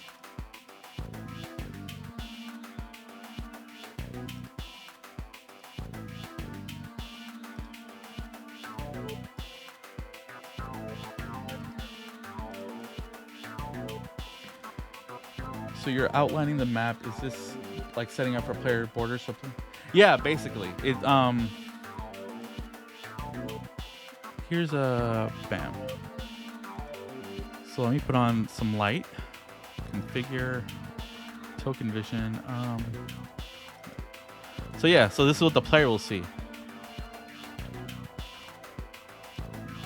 So man, they can walk around and stuff. So they only see the dungeon rooms, right? This hasn't been walled yet. That's why they can see the whole thing. So it's just gonna take some time. But yeah, and then as I go through it, right, go down. Yeah. It's literally a wall though, right? There's different kinds of walls, right? So like there's a wall here, but you see that S? That's a secret, right? So if a player does a check, they're like, oh, blah blah blah. I'm trying to find any secret door. That's like, give me an investigation check. This door you see is a secret door. I can click on it, and bam, now they can go through it. And bam, they go through it. Like it's really, I love Foundry a lot.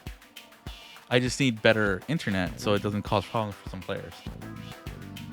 I used to have back of your thighs, Jesus. Thank you too. I think I want to keep not longish, but if I do it again, maybe up to like my ears or something, like up to here, or maybe down to like the top of my shoulders.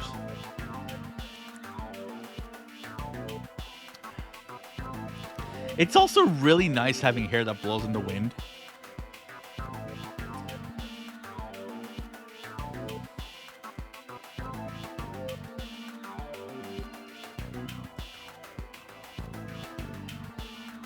I'm going to end up growing my hair. My wife loved it, even though she was one who.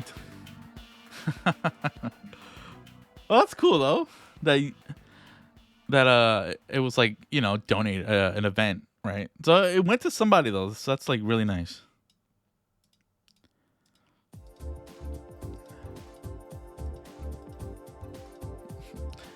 My partner made like a day of it, right? We went out to eat and then laughed the whole time as I was like, oh no, I'm losing my hair.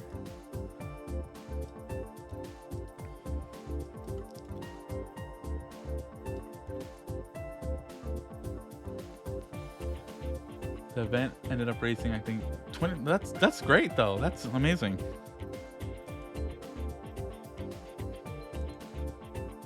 Where are you from, Mercutio? Are you on the East Coast?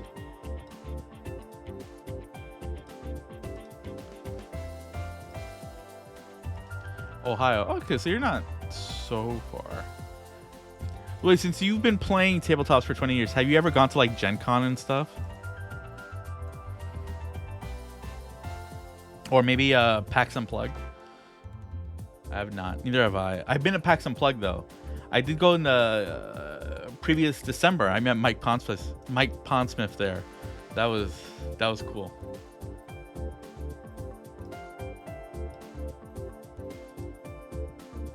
Ohio twice. I've been there once.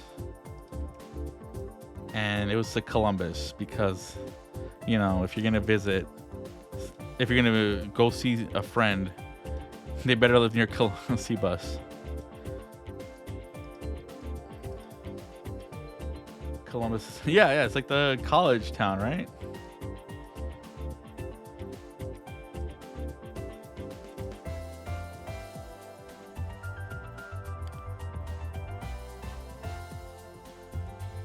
Oh, I went to school here.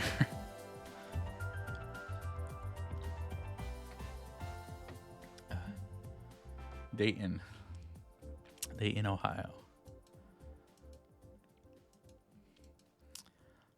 You know, I always kind of like wonder what did you do growing up though? Like, cause I'm from New York City, so I've been taking a train since I was little.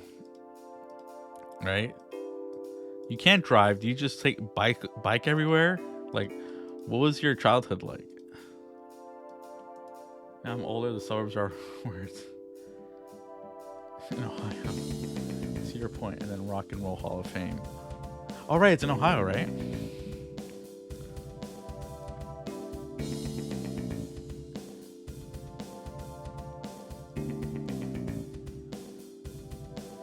Just added an anime bar. That's cool. Oh, TwitchCon. Okay, TwitchCon isn't a thing that has me interested. But I do want to go to PAX Unplugged again this year in December. Someday I want to go to like Star Wars Celebration. That'd be really fun.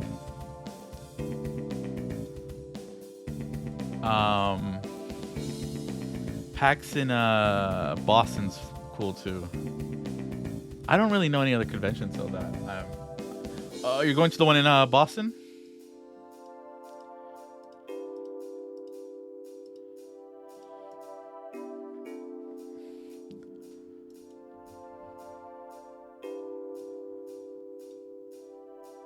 Columbus has a solid tabletop community with several tabletop game shops. Oh, I'm sure.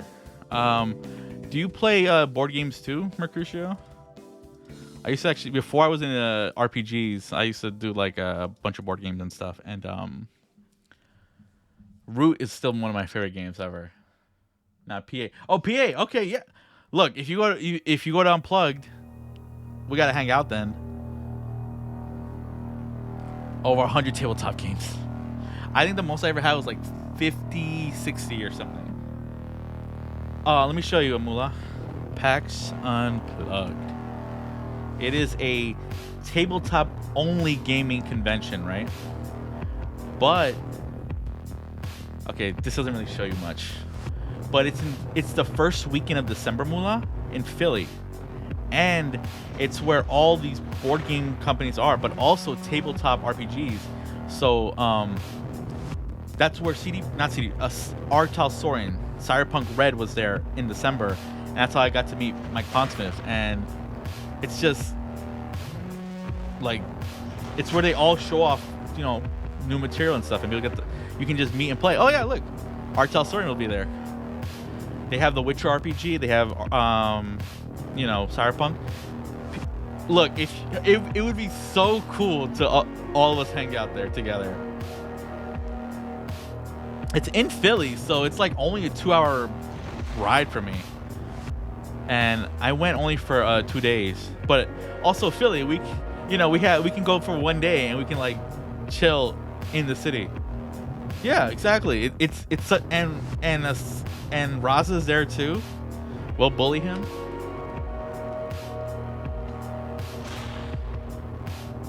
We got a bit of a buying frenzy for games. What's the most expensive game you have, Mercutio? I bought the entire collection once for Too Many Bones, which is, I sold it off though for what I paid, so I'm glad I don't have it anymore. But here's my Kickstarter pledges. So this is what I have.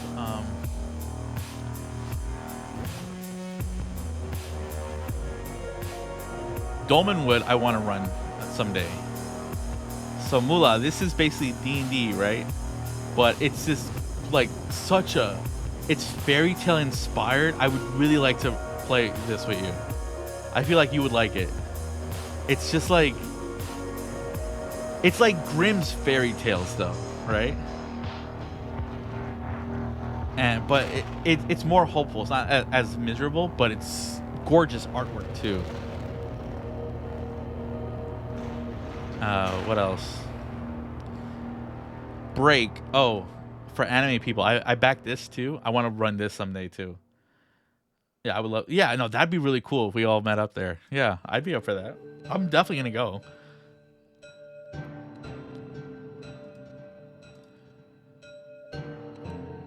And it's because it's tabletop. It's not even expensive. Like, I think it's like $100 for a 4-day pass, or $120 at most. Like the Comic-Con ones are so much more expensive. It's a very diabolical Skippy.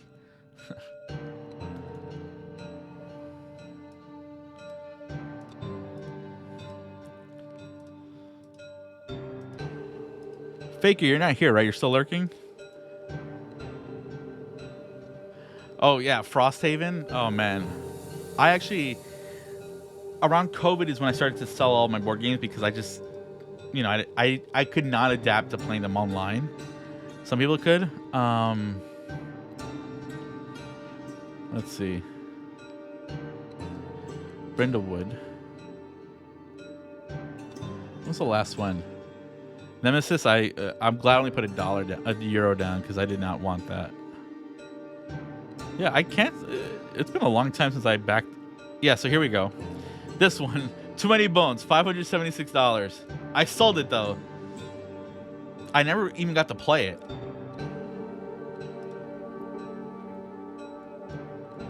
So I'm glad I got rid of it. Gloomhaven. No, I played 30 scenarios of Gloomhaven.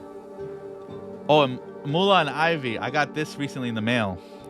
This is where you play as elderly women, right? who are in a book club for murder mysteries, and they go around solving murder mysteries in their New England seaside town. We have to play this. And one of the books that they have is literally a cookbook, and the adventures are written in the cookbook. It has real recipes, but there are also adventures in the margins. Right? Look at that. I would love to play with your sister if she'd want to try it. It's such a great little system. And like the way it's made is the GM themselves doesn't know who the killer is, right? The clues are like made at the table. Like it's really different for an RPG like system for mystery based. And I would love to play it. I've only done it once, so I need to try it again, but I would love to play more of it.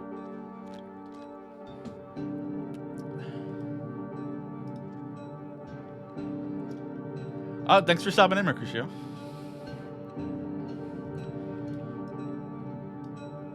Okay. Okay, while Faker's not here, let me message him first.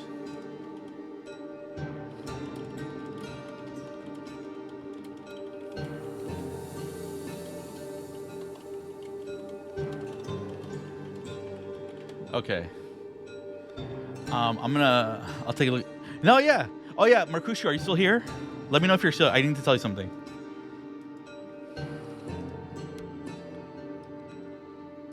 Okay, perfect. That link is gonna expire in 2 days, so just try to have it downloaded before then. I don't like to leave an open link to my OneDrive, so just like download it as soon as you can, and just let me know when you do. And that's it. But okay, let's see. This is what we're up to in our thing. Oh my God, Mula and Ivy. They are such a different group from you guys. They are so selfish. They work actively against each other, and they are pro-capitalist, pro-corpo players. It is amazing. Yeah, take your no rush. Just you got 2 days. You'll be good. But it's been so fun. Oh my God, the NPCs that they have, so many.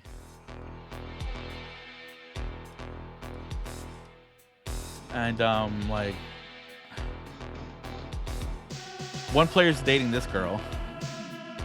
Like, she's hilarious. She's like a fixer for not corporate types, more like amateur people trying to get into like Hollywood type, like brain dancing.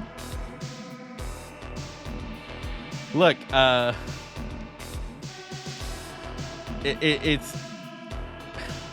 I think you'd all have fun with the group, but like, oh, why do I have 2 of them here? I don't need 2 of them. Okay, so I will delete 1.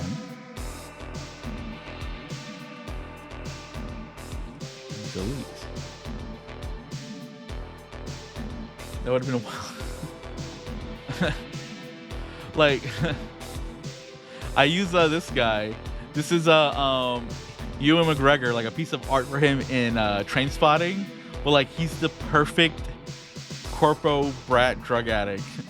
That, oh man, the group is so fun. Okay, so let's see.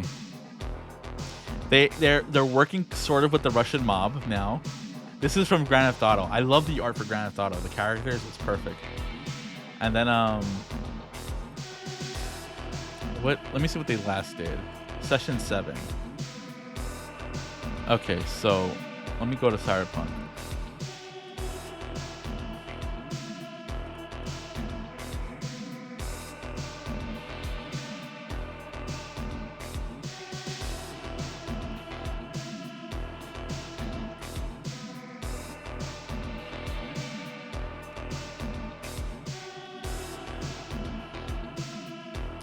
Oh yeah, Ivy, Mula.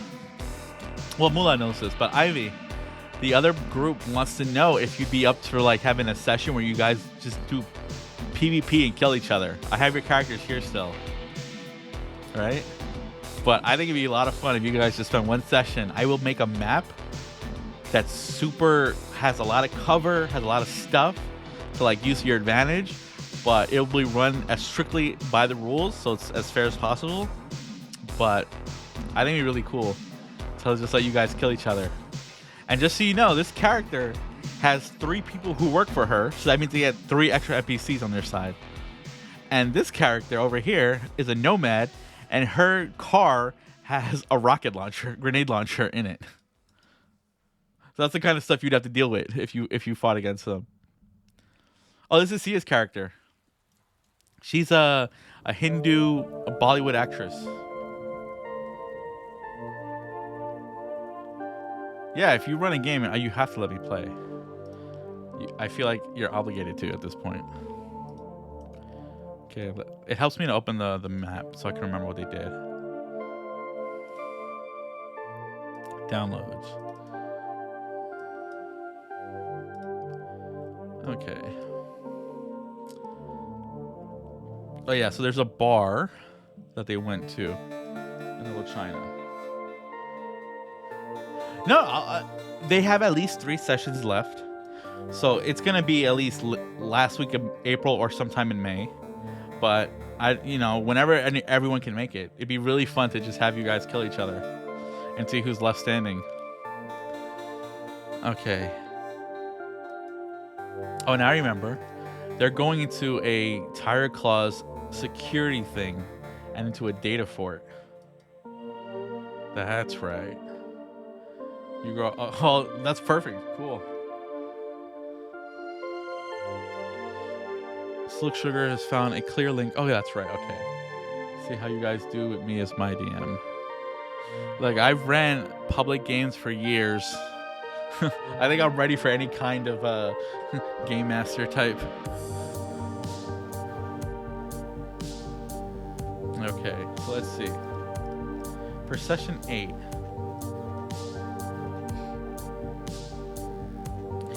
$80-20 has been gun running for the Russian mob. He desires to move into co-prosperity sphere territory. Okay. I don't need that. When Night City beginning to stabilize, they've been leaving. I'm not. I feel like I'm very flexible with my prep. I'm glad to let you guys do whatever you want, right? But that's why Cyberpunk is you roll a d10 and a skill check. It's very simple, right? I feel like Pathfinder has too many rules for me. That's why I don't run it. I like less rules myself.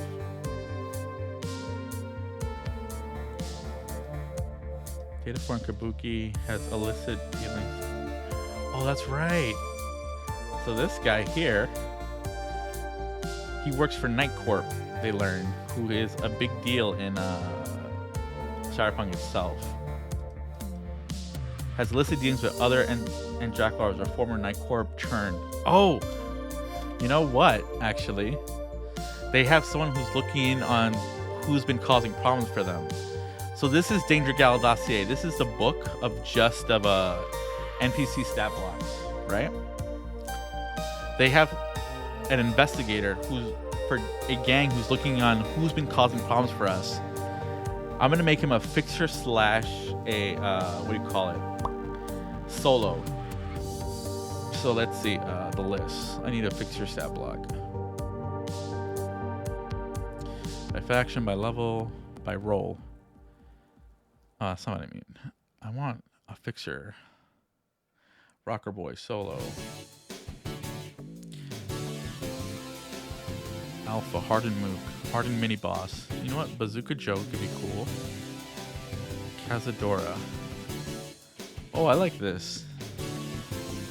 Heavy melee weapon, heavy SMG. She has what? Armor piercing ammo times 30.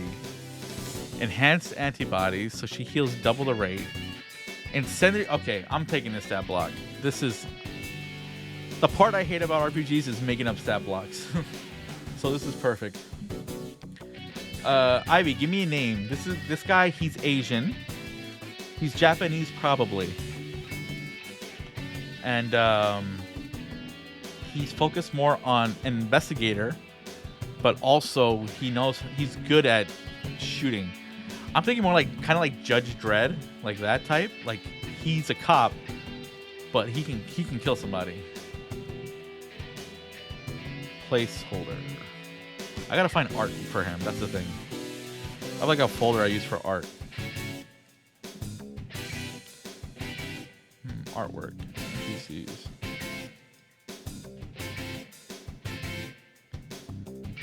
Inspector Udon. I love it. You know what? That's the name. Inspector Udon is perfect. You wanna know what I was thinking? I was thinking. Honestly, I had a name. It was also food based. It was like a faux tempura. It doesn't make sense, but I was thinking the name like that, like 2 dishes. Prototype. Yep. Link. Okay. Perfect. Okay. He's a fixed solo.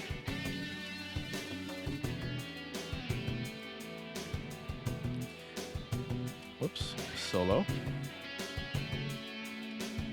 And he's he's an investigator, so he's a media. Solo and a media. There we go. So he's a media, which means he's good at finding clues to stuff. Okay. Oh my god, look at this stuff. Auto fire 16. This guy can murder somebody. Okay, 4 intelligence. 8 reflex, so they can dodge bullets. Dexterity 17, so they're good at dodging people. 8 tech. I might put tech down though. 7 willpower. 0 luck. NPCs don't get luck. 5 move. That's not murder, that's straight up an island. Look, it's 1 character against 4. I'm going to give them harder armor too, because they need to be able to survive more than 1 round. Body 4. 5 empathy. And, okay, that's good enough. Okay, Inspector Udon has to have a good piece of art. This doesn't scream Udon to me.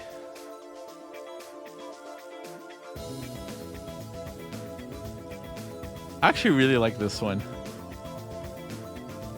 But we already established he's a male, like a male presenting character. So it's got to be a guy who looks like not a cop, but something.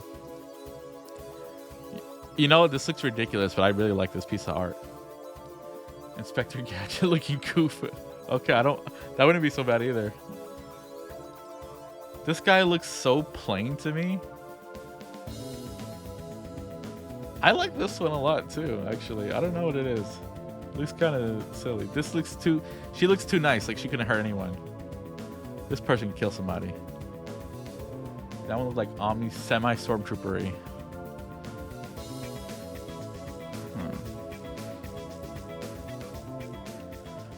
Like, it's good to have like a dump for pictures, but sometimes I feel like it's kind of pointless also, because I can never find something I want. That's a cool piece of art. See, the thing about women, people are hornier to draw women, so the art for women are always better.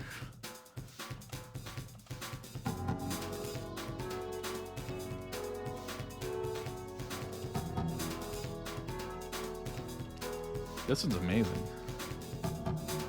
I love this one, the color especially.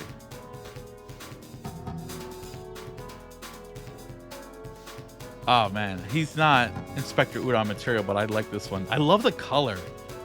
It's so vibrant. This one's great too. Yeah, well, yeah.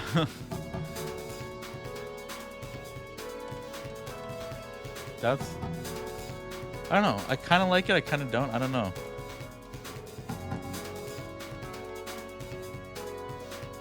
Oh, that's... Anyway, let me make it smaller. Oh, this is a corpo to me. That's a corpo. Let's layer it and kept barking to see it. Where'd you post it? Oh, you mean on Instagram? Insta, yeah. I kind of like that. Looks like Master Roshi to me. Oh, is that for PAX then? That cosplay? Well, I need to get some water real quick. I'm thirsty.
Hey, guess what? Ivy, look who's here.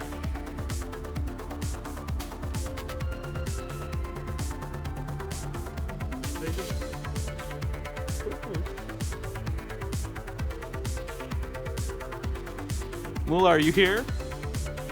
Who's here? Okay, he wants to go. He just jumped from my shoulder.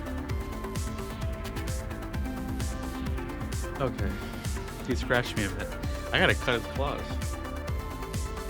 That is so much hair. You also need a bath. I posted a sneak peek on Insta. I think I'm PAX. I'm going to dress like a character. Oh, that's cool. This one's for a photo shoot I'm doing, so I have pictures for May 4th. Alright, May 4th is soon. Oh, I love this one. This is like really good. But we've established he works for the Tiger Claws as kind of like a... So I just kind of imagine him as Japanese. There's no reason it can't be black, I guess.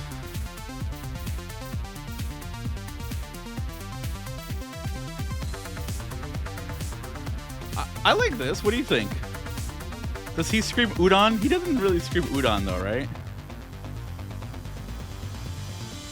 I'll put him right here.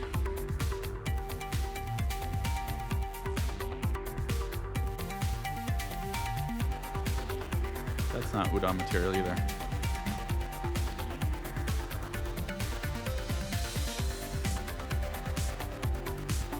Not udon, more chirashi bowl. Chirashi's not a good name. I think udon's a great name.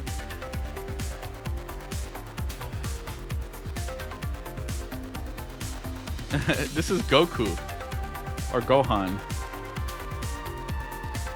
It's silly, but I like it also.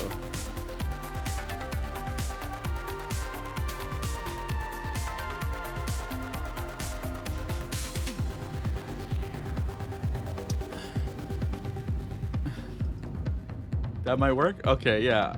Oh, wow. I actually really like this one, too. What do you think? It looks like there's enough silliness to him. Oh, I love this one. This is for a rocker boy, but that's a great piece of art. I don't need two of yous. Two of yous. Where are you, Gohan? Oh, come on. I think this is perfect. It's the hat and smile, yeah. But like, I also really like this one. He's Asian. He looks like he has cyberware, but not a lot. So he hides it under his clothes, and he has this melee weapon. Yeah, I'm gonna go with this one. This one is it. Okay, Inspector Udon. Add a frame. Yeah, perfect.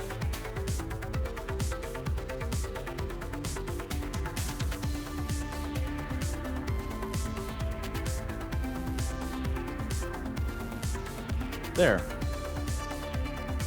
Oh man, this is a solo. Look at her. She can hurt somebody. I just love like cyberpunk inspired art. Like look at this. This is incredible. Oh my god.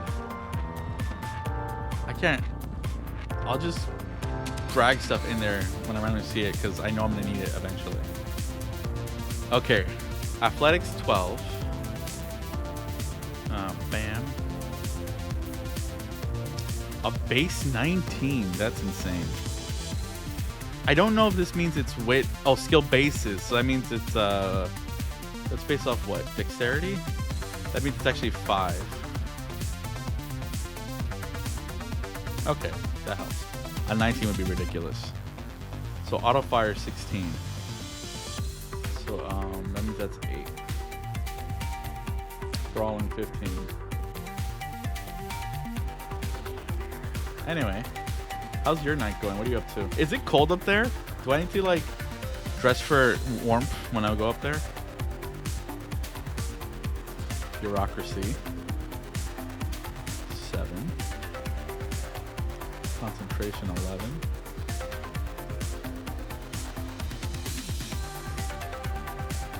Conversation 7. I don't really need all these skills, but I like to do it. It just helps. Conversation, where are you? 7th already. Drive land vehicle. There's still snow out. It's still probably okay. That's cool. Actually, a player in my Wednesday game, they're down in Brighton Beach, so we haven't had the chance to meet up yet. But they're also going to they're gonna go to Rochester for the eclipse. But they said they're gonna go to Niagara, either Falls or Park, to go see it. So we're actually gonna meet it for the first time that weekend, rather than in New York City when we've been playing for like the past 2 months. Even, which is kind of funny.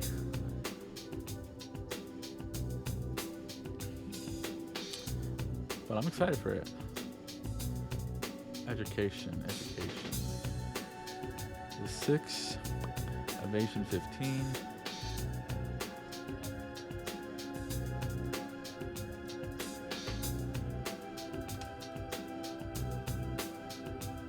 How's the world? How's the earthquakes doing? Has there been any quakes? I feel like I've heard a lot less about geology since we stopped playing. First aid 10. Handgun 16. This guy can kill. Human perception 9. Okay, that makes sense. He would have some skills for that. Language Spanish. You know what? If he speaks Spanish, maybe he's Filipino, right? I mean, they speak Tagalog. I think that's how you say it. But they have they were basically colonized by the Spanish for a long time. Things are as normal as they should be. You know, that sounds ominous, right? It sounds worse than they should be. Is that? Oh yeah, that's okay. Ivy, I know that is a big deal, but I've been following the stuff with Diddy. Have you? Do you care about hip hop at all, or Diddy or anything that's popped up with him? Because that's crazy. He's basically Epstein. He's like a black Epstein. Crazy. Medical Tech 9. Medical Tech. Oh, right. That's they're a med tech. That's why. Paramedic 9. I'm not gonna put paramedic though. Perception 6. Okay, I'm not gonna go into it here, but hold on. Diddy. Department of Homeland Security raided his house because there is evidence of a significant sex trafficking ring that's been going on since the late 90s, and so much stuff is coming out. Usher, Meek Mill, a lot of rappers, he forced basically assault to sleeping with men, otherwise he threatened them. And there's there was that court filing in February that has details on everything, and now he just tried to flee the country. Right? Like it's crazy. Oh my god. And J-Lo stuck in a gun for him back in like early 2000s or whatever, and now it's coming into light now. Like it's insane. It's crazy. And I can't stop reading about it.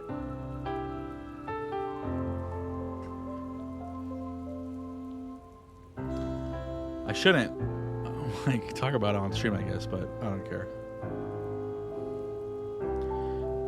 Personal grooming 8. Okay, he's a clean guy.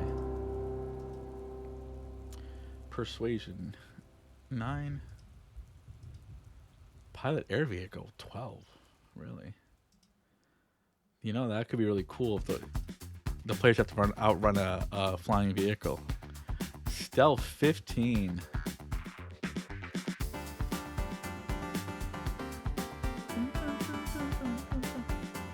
Wardrobe and style 10. Wilderness survival 6. All I heard about Jay is everyone. No, that's why they're saying it. Oh, they're saying stuff like Jenny from the Glock, like the Glock, which is hilarious. Like, cause it came out, and then like Cuba Gooding Jr. Like, I didn't know about him, but he's also implicated in stuff with Diddy. Like, it's crazy. Like, these people are just terrible. You're already rich, right? You're nearly a billionaire from your music enterprise. Why are you being like, he would throw these, you know, he would have sex workers, but like underage people, like they shouldn't be doing this. And then he would film it when they were with other people, so he can use this to he would use this to blackmail other people. Like, it's crazy. You got to read into it. This is insane. Like, if I had made this up for Cyberpunk, you would think it's insane that I'm doing this. No, I'm just copying this guy's real life. But it's insane. Okay. So I took out surgery, and I took out something else. Medical tech. Okay, so I will put that into where would I put that in? They have a high base. Maybe shoulder arms.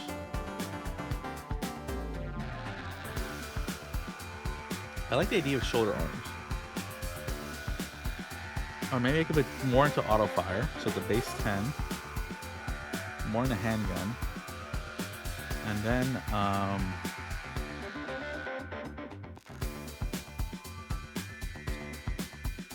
I'll put into resist torture and drugs, and then one last point into concentration. So they're good now. They're skilled. Excellent quality heavy SMG.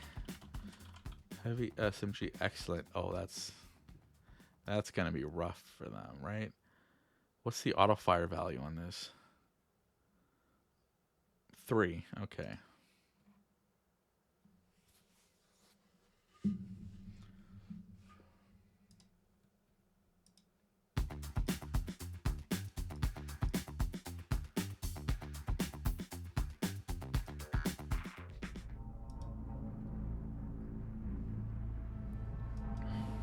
Heavy melee weapon.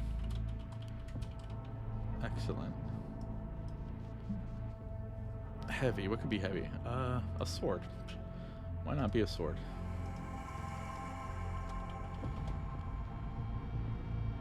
Why do they look like that? Oh, this is the SMG. Whoops.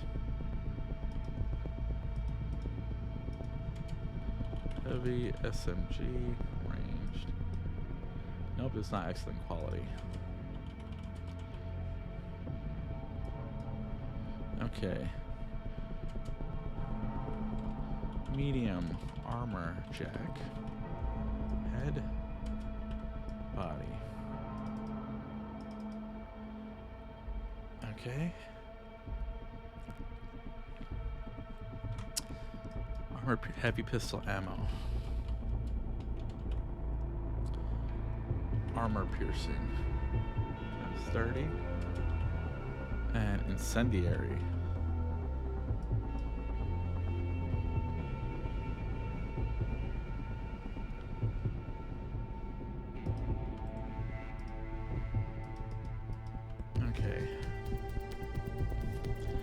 EMP grenade.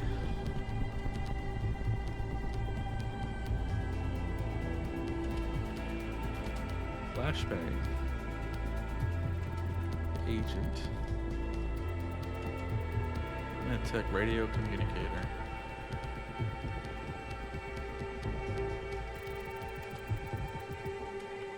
Scrambler or descrambler. They got smart lens too.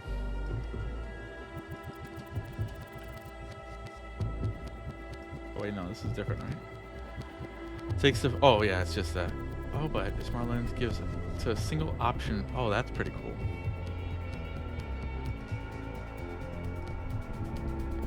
With Chiron. Chiron? How do you say that?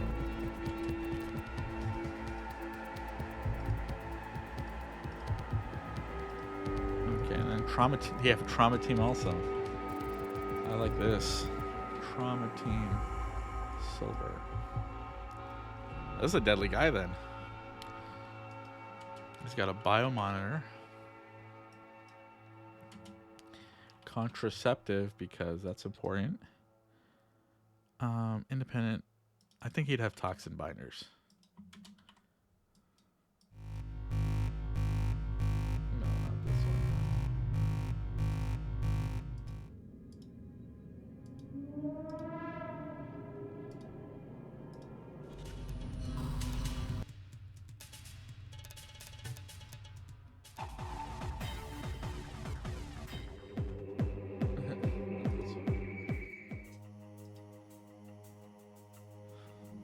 Foo, you're back.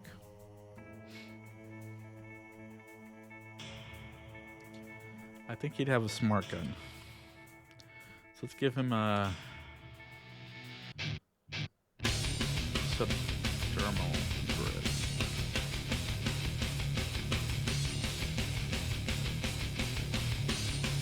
Foundational, no.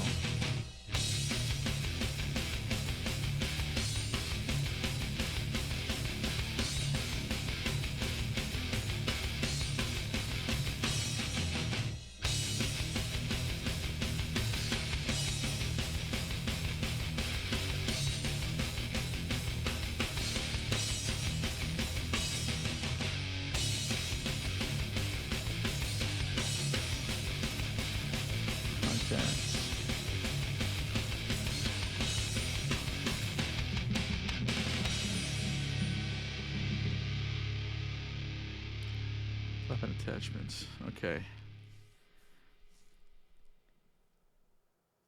Smart gun link and an extended magazine.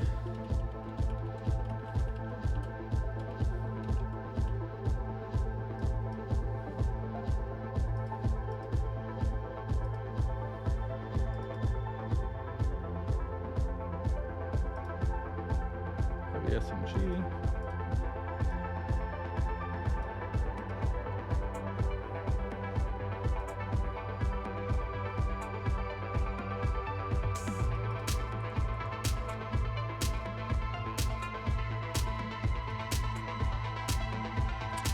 Okay.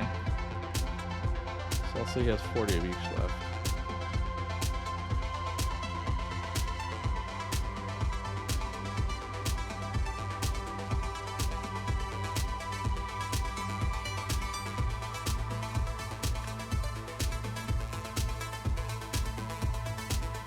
Okay. What kind of stuff would be good for him though?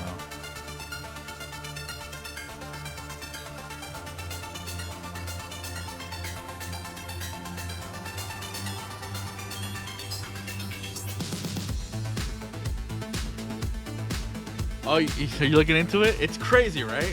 And that, like, it's insane. Like,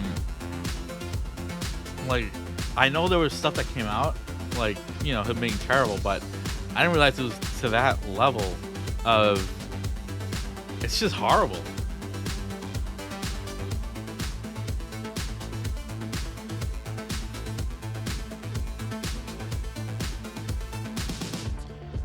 What kind of stuff should he have? I think that's good. Tactile boost. I'm gonna give him a paint editor. That's just too strong. What does this need? Requires foundational. What does this need? Paint editor. 360.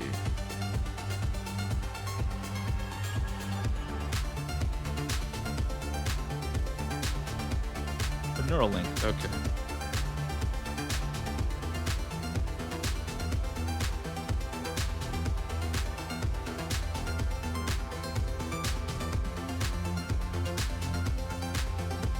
But yeah, 50 Cent, he's hilarious.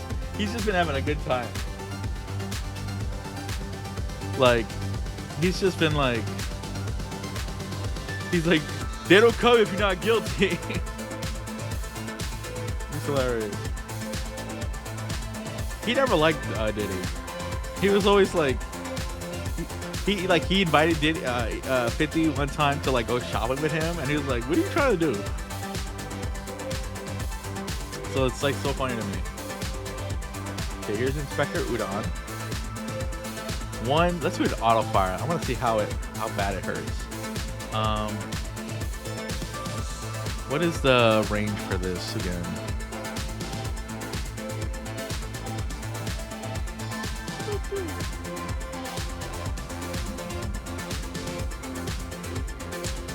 Range combat. SMG. Oh, auto fire, right? SMG. So you want 7 to 12 yards. So, bam, perfect. He attacks Cassius. Auto fire for let's go. I rolled a 10. Look at that. Oh my god. And then it would be ×3 multiplier. Oh my god, 33 damage. Yeah, he would hurt somebody really badly. And this is armor piercing too. Okay. Loaded oh yeah, because it uses 10 bullets. Okay, anyway, 35. He has a 10 in auto fire. Reflex, so 16 base. No, 50 is hilarious. I like him. And he's from Jamaica, Queens, so he's my neighbor. What else? Okay, I think that's enough on that guy. But I need to actually do the important stuff, which is this, right?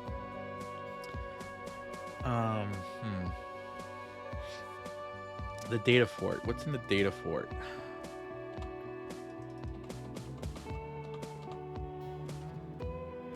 Wood chipper. What's this guy? Inspector Udon. Okay, so Inspector Udon gets a thing now. I forgot to save the artwork on here. I gotta do a new one. NPC. What are you up to? Are you playing anything? Do you play anything currently? Are you in any other games? It was not this low. Oh yeah, it was past this though. Look at this art, it's so good.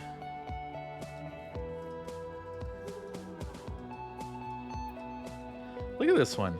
That's amazing. I've just been working. Fun. That's fun. You've been predicting earthquakes and writing papers. It's the first one I played since COVID. Since like you didn't play anything before during 2020 to 2023?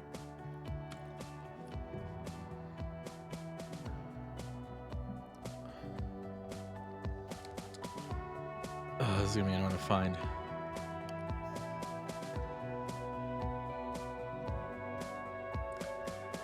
Okay, it was around here.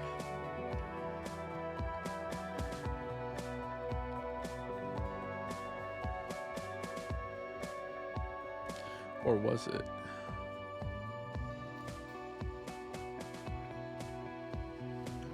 Nope. When do you want to run your little... Is it D&D? Pathfinder? When do you want to try running it?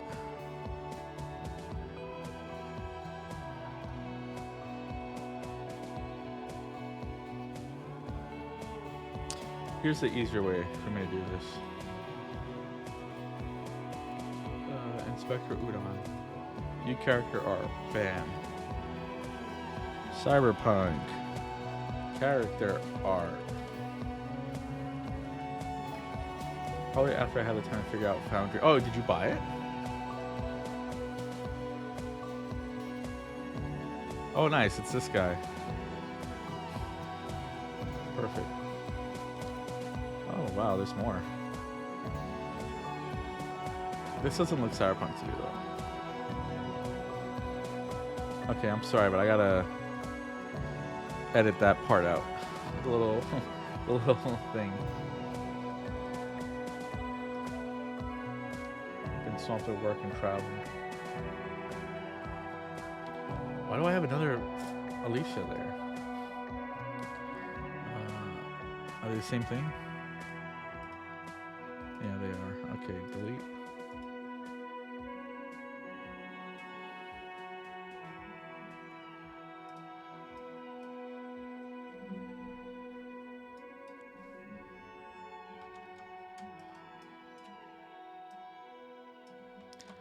Just clearly got. I don't need to make it look perfect. There. Okay. Inspector Udon.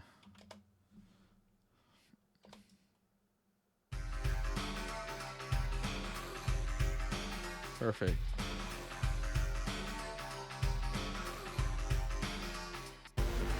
What can we say? Udon likes his udon. A media solo who works exclusively for the Tiger Claws.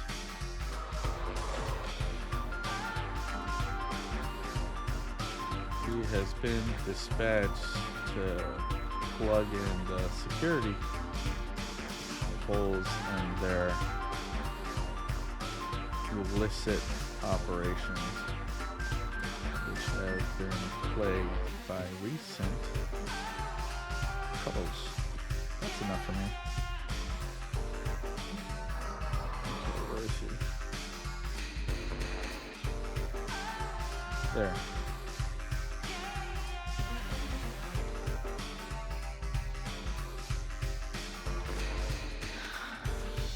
Inspector Udon.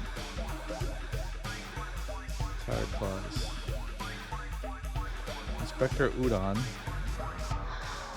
Yeah, Foundry's really easy, honestly. It's intuitive. Like Roll20 is, I hate the interface, which makes it so much harder to learn.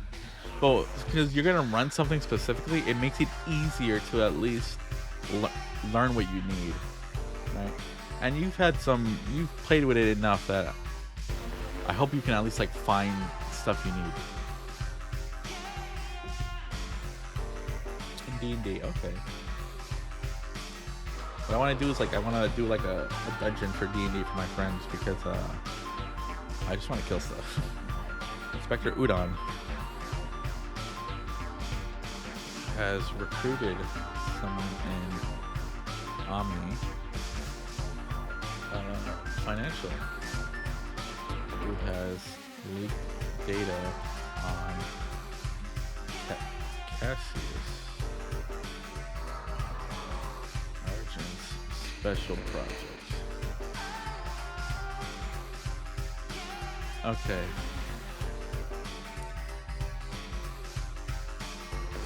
Huh. Quantum Psych in exchange for going after Comet will remove the operation to Kabuki in hierarchy.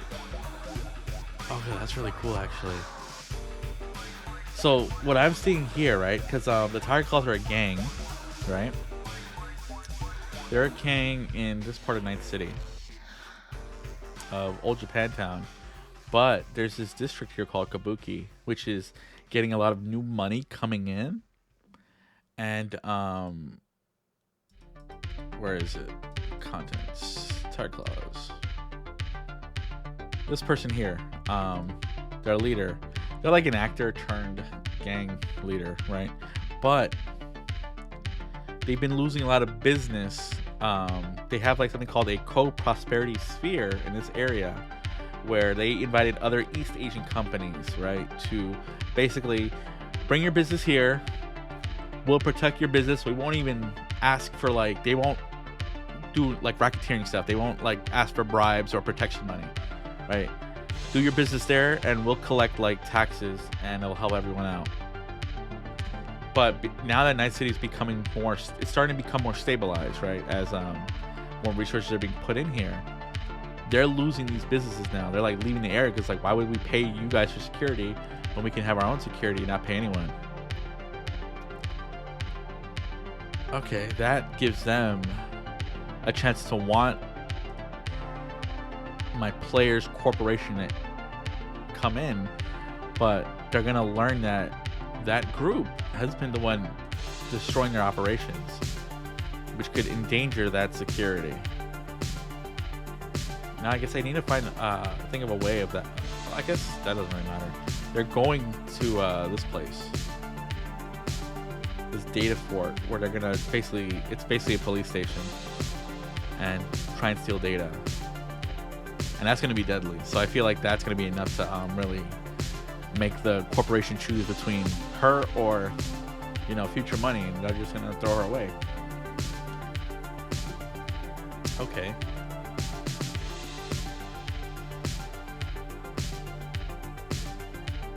$80-20. Been gunning for Russian desires. Okay. Honestly, I have most of what I need. It's 10 o'clock. I kind of want to play a game now. It's been an hour since I did that too, so.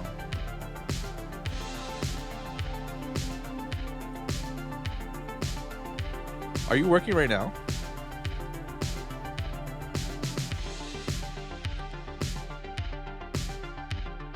Dinner meeting, Leilani.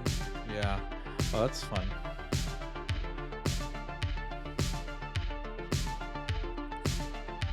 Oh, I know what I need also. I need to...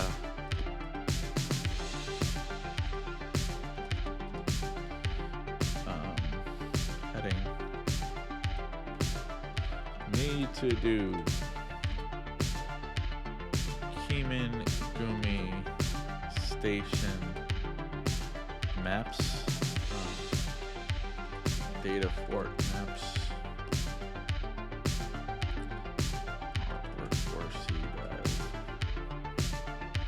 I think that's it, really.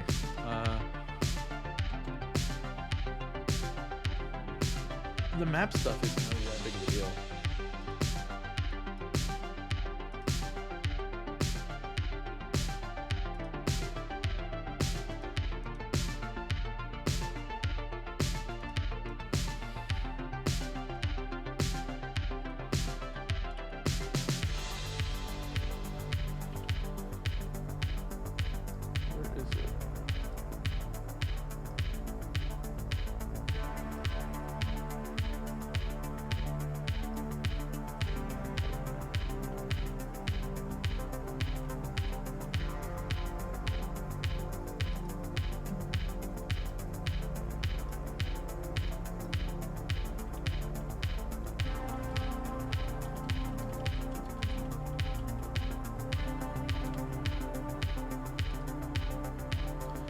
Okay.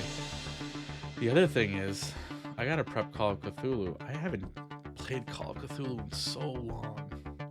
Like, what if for PAX I dress as a character from 2077? You know who people would like? What's her name? Mox's bouncer. Rita Wheeler. Need a better picture though.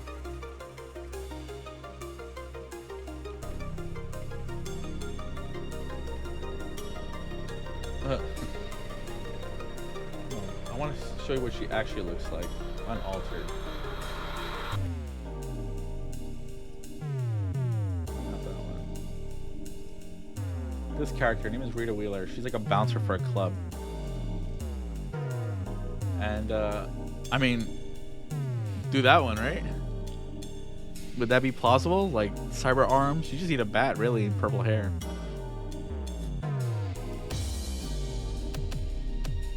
Oh yeah, look. Here we go.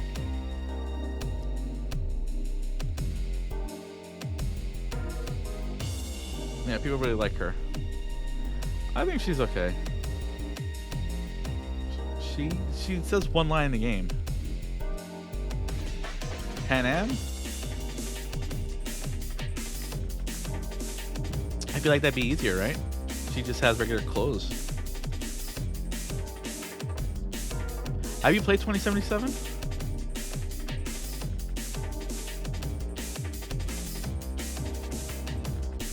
Okay. I think I'm good with here.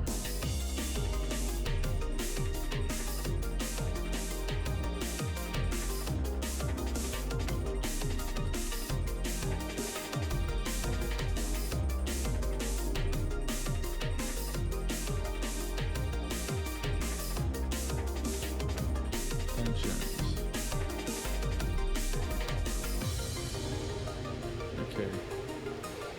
Right now, I don't need you there.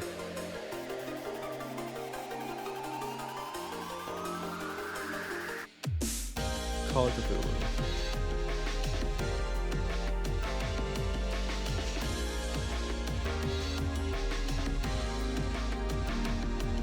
I also don't remember how to make a character. I should go through the steps for that, actually. Oh, I mean, that's cool, right? Pan Am. Everyone loves Pan Am. All you need really to do is like Pan Am's butt. That's what everyone likes. Pan Am. But Panama. Whoops. Pan Am booty. Yeah, look, that's the first thing you see. Her body's the only thing gamers talk about. That's funny. She's a great character, but yeah.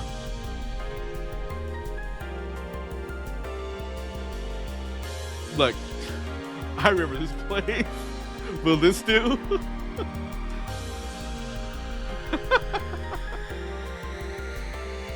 Yeah. Well, there you go. Create world. Call. Oh, no. I don't want to just do that because I'm going to have two games and I want them separate this time. All the stuff in both of the Cyberpunk was a lot confusing for me to prep.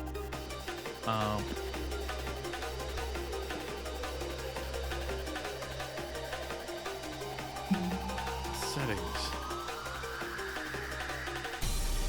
I want to do it in a pre-made adventure. I want this to be as easy as possible. There's Mansions of Madness. These are modern, so they're present day. But what are the stuff people like?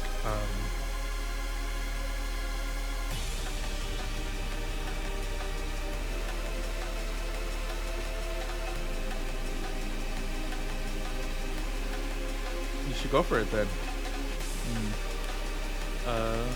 Starting. I don't know.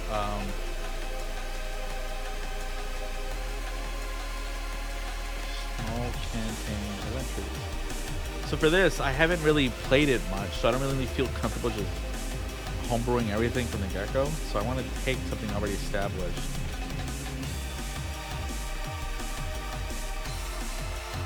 Oh, Flotsam and Jetsam is a series of 4 connected adventures. Available for free too. Each chapter lasts on average 1 to 2 sessions. The last chapter is optional. Okay, let me look at that one. Flotsam and Jetsam.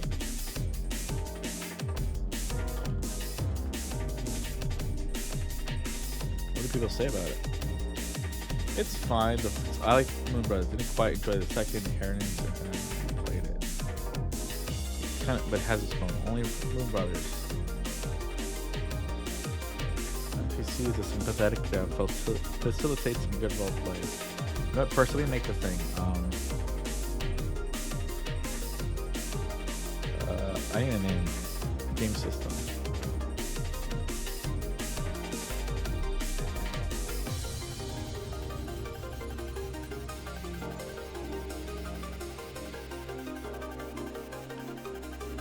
I'm gonna make a new folder. Root, favorites, display.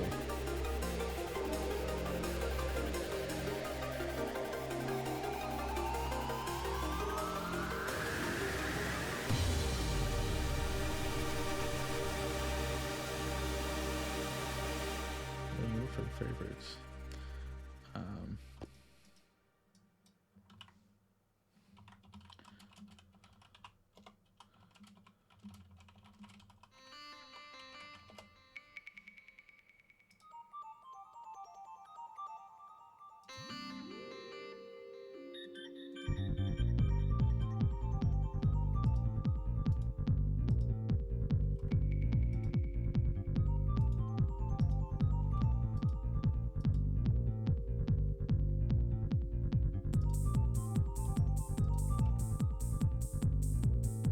Here we go. I like having something for the background. COC 1, COC 2.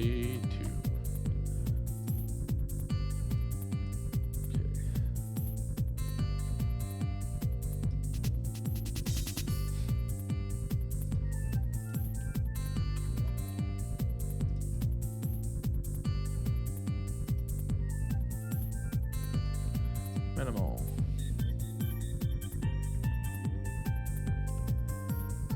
Gateways to Horror region, Mansion of Madness, Nameless Horror.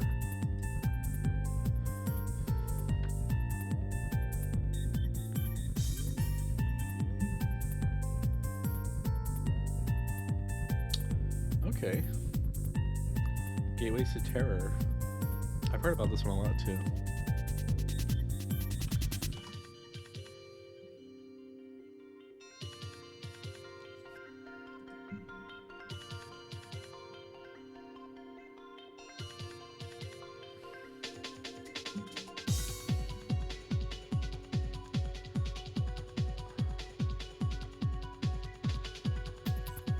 Alright, there was one I really wanted to run. I can't remember, what is it? Deadlight and Other Dark Turns. On the Road. I don't think it was this one. There's Flotsam and Jetsam right here. The Star Brothers. It doesn't grab me based on just on looking at it though. 5 Epic Tales. Hotel Hell.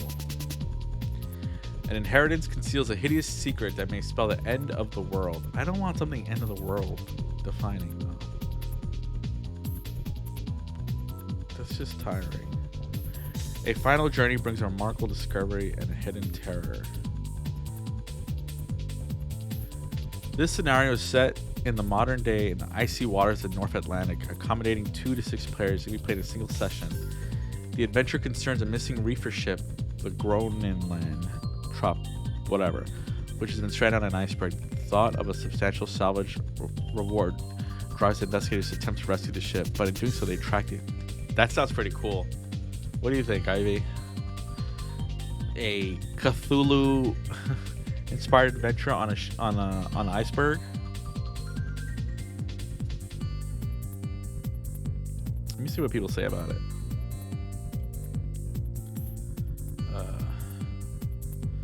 It's called The Derelict. The Derelict.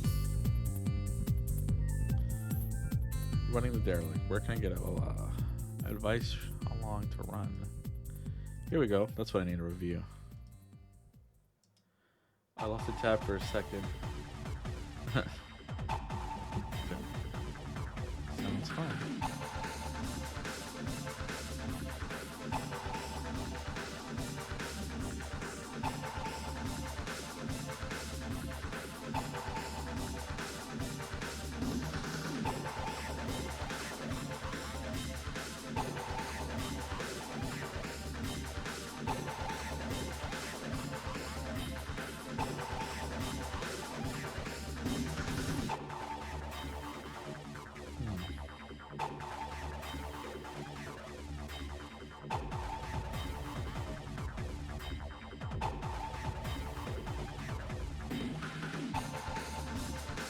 Oh, perfect.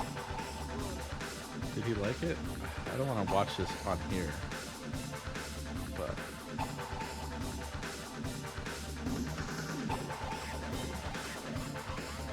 okay. Well, if he likes it, I trust his videos. Basic role playing general.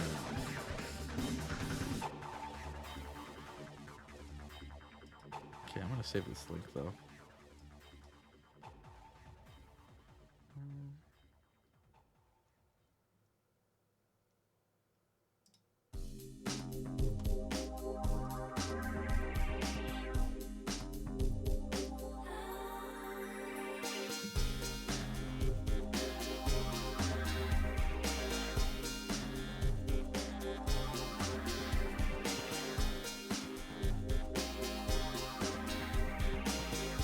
The derelict.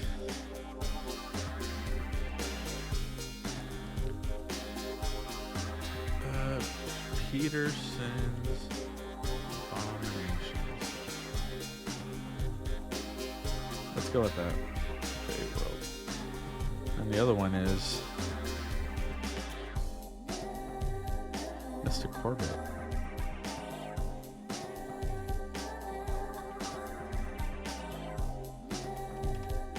Do people like this?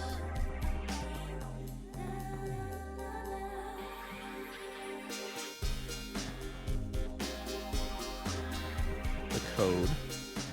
The House of Memphis. Where's that? Oh.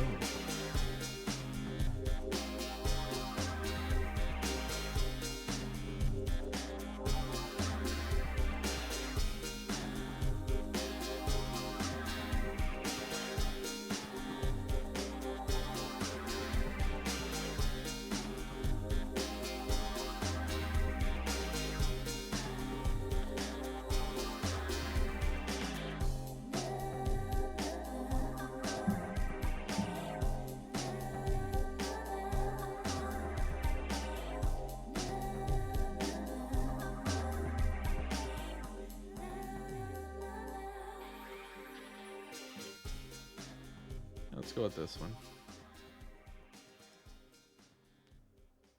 Mansions of Madness.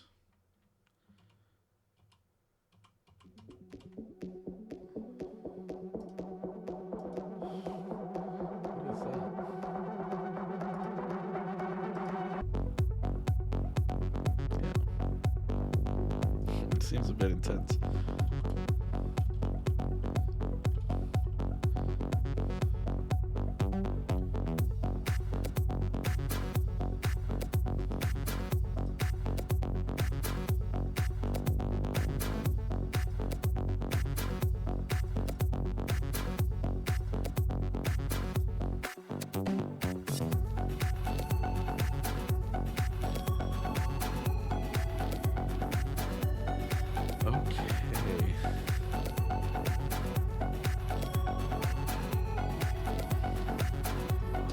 You know what? I'm gonna play Cyberpunk. I did 3 hours of this. Jesus, already a lot.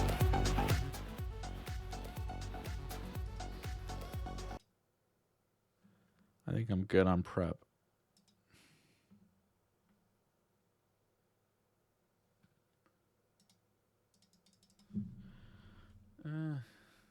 Saying goodbye to Songbird. Ivy, that character in my picture at the bottom right, that's my favorite one. Oh man.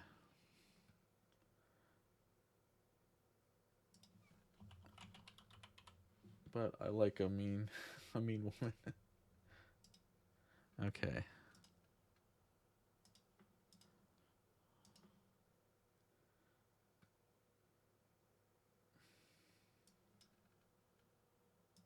There's an update for Cyberpunk? No.